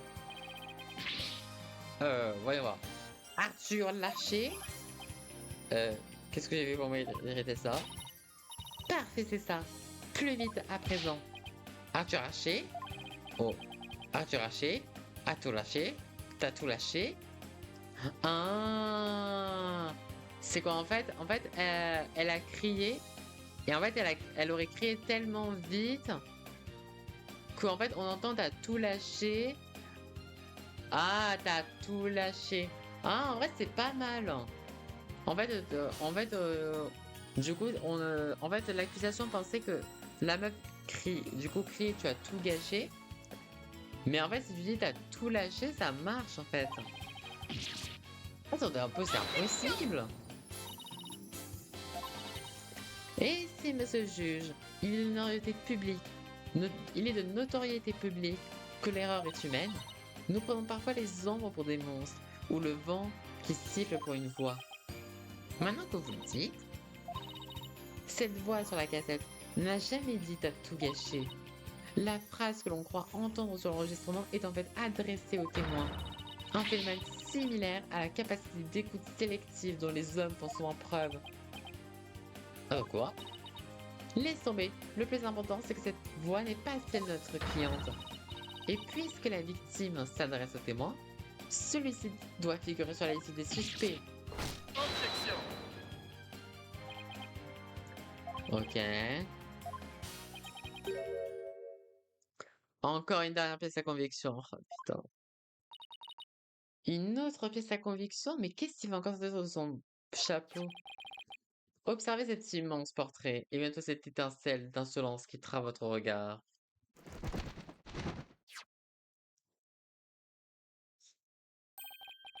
Voyons voir.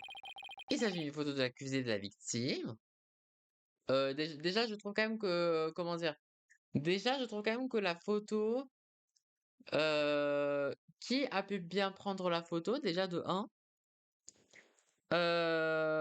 Ok, on a une toile peinte en version Marguerite Dubois du tutoriel.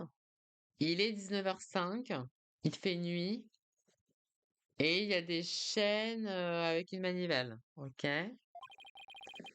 Ce cliché les représente ensemble, visiblement en plein préparatif du faux procès.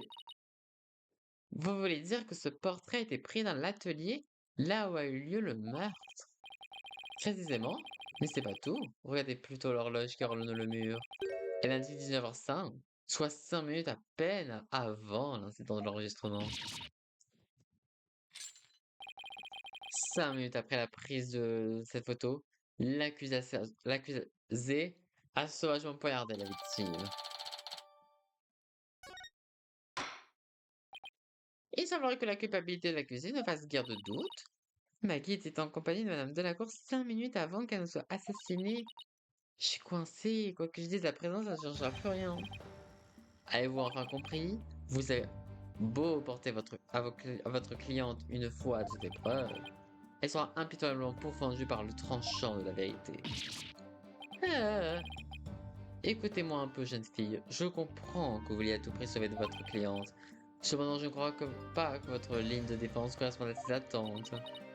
Mais je suis devenue avocate pour...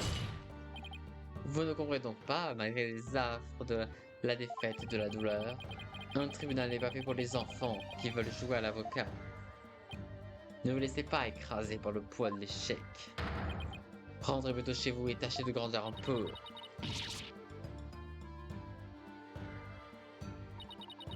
S'il croit pouvoir me faire abandonner, il risque d'être déçu.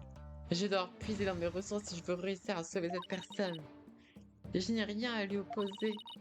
C'est quand tout va mal qu'un avocat doit arborer son plus beau sourire. Comment j'ai sans ces soirs-là, même en me forçant? Là, on est mal. J'aurais jamais pensé que l'âme noire avait un truc pareil en réserve. Encore un coup de samouraï sournois. Il attend toujours le pire moment pour frapper. Peut-être que c'était ça son plan. Montrer à quel point je peux être faible et impuissante. Si ça se trouve, il n'a pas tort. Je suis complètement paumée. Qui est le véritable assassin? Qui a tué Constance de la cour? Camille Bonga, la fille élevée comme un garçon? Ou peut-être Arthur Larcher, l'élève modèle qui avait rendez-vous avec la cliente? Les débats concernent non la culpabilité de l'accusé sans le toucher à leur fin. L'heure est venue pour moi de prononcer un verdict.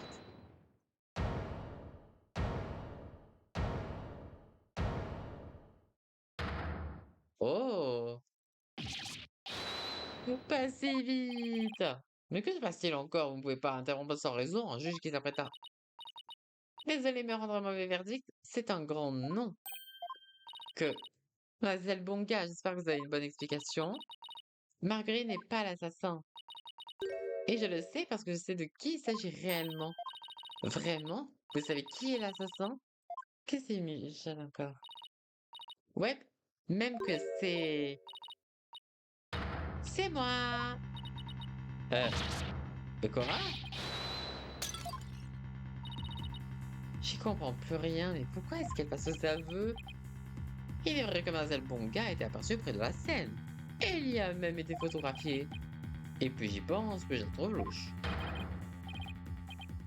Ok, donc là en fait elle nous refait un peu comme le mec du Valente de Neuf Queues a commencé à s'accuser elle-même. Ok.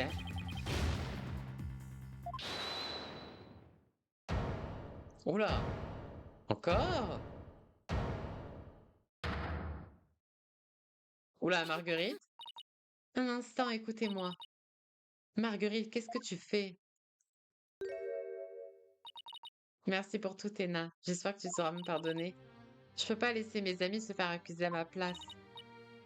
Mais Maggie, non! Ne fais pas ça! Arthur et Camille n'ont rien fait de mal. Ils n'ont aucun lien avec cette affaire. Le véritable assassin, c'est moi. J'ai agi seule et tout est de ma faute. Oh putain, c'est horrible. Je suis sûre, à mon avis, que en fait, comme j'ai expliqué, moi je sens bien le coup en fait en fait, genre c'est pas une manipulation affective en fait qu'on est en train de faire face et je trouve ça beau en fait qui montre ça dans un jeu. Surtout sur une affaire que j'aime déjà beaucoup de base, mais le fait genre que t'as ces deux meilleurs amis qui veulent entre guillemets faire tout pour absolument la protéger, pour protéger Maggie, montrer que les deux ont de l'affection pour elle, mais vu qu'elle est vraiment tout simplement en mode je veux juste être amie avec vous, genre je ne veux pas qu'il y ait plus de sentiments ou quoi que ce soit. Ben, au lieu en fait de se retrouver seule et du coup de briser ce triangle, ben, elle préfère s'enfoncer elle en fait. Et je trouve ça trop triste quoi. Mais en fait, je pense pas que ce soit elle la coupable. Mais comme je l'ai expliqué dans ma théorie, moi je sens bien le coup de les deux. Pour moi, les deux, ils sont principalement suspects les deux. Je sais pas qui est le coupable entre les deux, mais quoi qu'il arrive, les deux sont dans le coup. Mais t'as Maggie qui, entre guillemets, les protège, quoi. Là, t'as vraiment Maggie qui veut vraiment protéger, en fait, les deux, en fait, pour pas qu'en fait, un des deux ou les deux aillent en prison. Et du coup, ça briserait leur triangle. Genre, c'est à la fois un triangle affectif, mais avec une pointe de toxique, amour. Oh là là.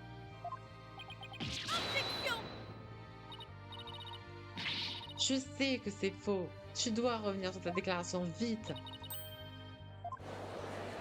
Oh la vache. Mais pourquoi elle a dit ça? Silence! Je vois clair dans votre petit jeu. Selon le règlement de l'école, tout casier judiciaire empêche l'accès au diplôme. Quiconque serait déclaré coupable mérite dans ce verdict, disparaître ses rêves.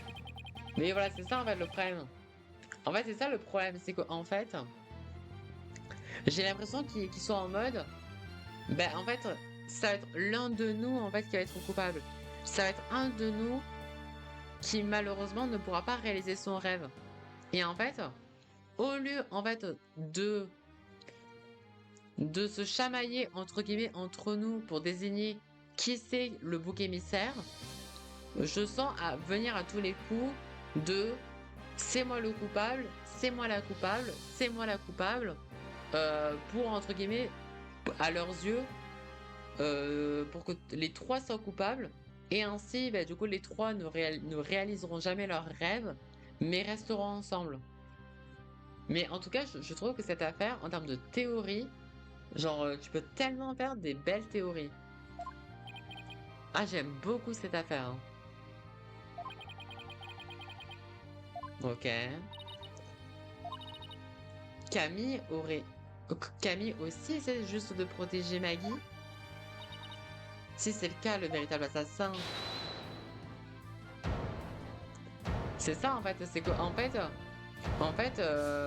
et en plus en sachant, en partant du principe que, en sachant en plus que Camille, non, en sachant surtout que Marguerite a essayé de biaiser un peu le faux procès de façon à faire remporter l'accusation, ça montre en tout cas que elle fait un peu plus confiance à Camille qu'à Arthur, quoi.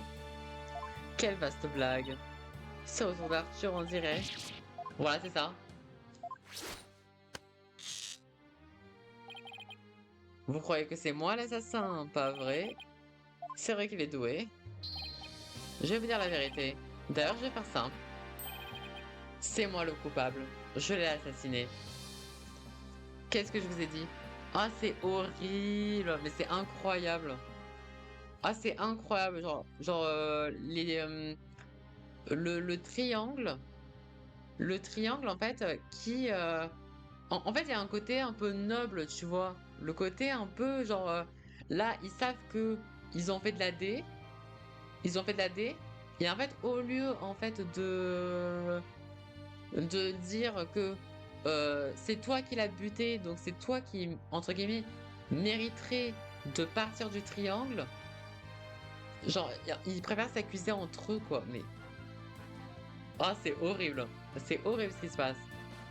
Parce qu'en vrai, théoriquement, si les trois, ils sont dans le coup, malheureusement, même si j'aime beaucoup Marguerite, ben, elle doit être inculpée, quoi. Elle doit être inculpée de complice. Mais genre, ça fait vraiment, ça fait très fin de dramaturge. Et j'aime beaucoup. Ah, mais c'est lunaire, quoi. Bon, là, je pense que il y aura besoin d'un deuxième jour d'enquête, hein. Bon, voilà qu'on a deux nouveaux suspects potentiels qui s'accusent du meurtre. Mais j'y comprends plus rien. Si vous ne me croyez pas, je me ferai un plaisir de tout vous raconter. C'était un plan génial. Assez, nous sommes au tribunal, dans un feuilleton pour collégiens. Il s'avère que j'ai pas le choix, je crains de devoir. Pas si vite votre crainté. Je m'excuse, monsieur le procureur, mais je ne suis pas encore en mesure de rendre un verdict. La défense, comme l'accusation, doivent parvenir à rassembler des preuves solides. Pour cette raison, je vous donne le reste de la journée pour poursuivre votre enquête. Forcez-moi, je rêve. Très bien, comme il vous plaira. Voilà qui met fin à la séance d'aujourd'hui. La séance est levée. Ça va s'arrêter là, vraiment?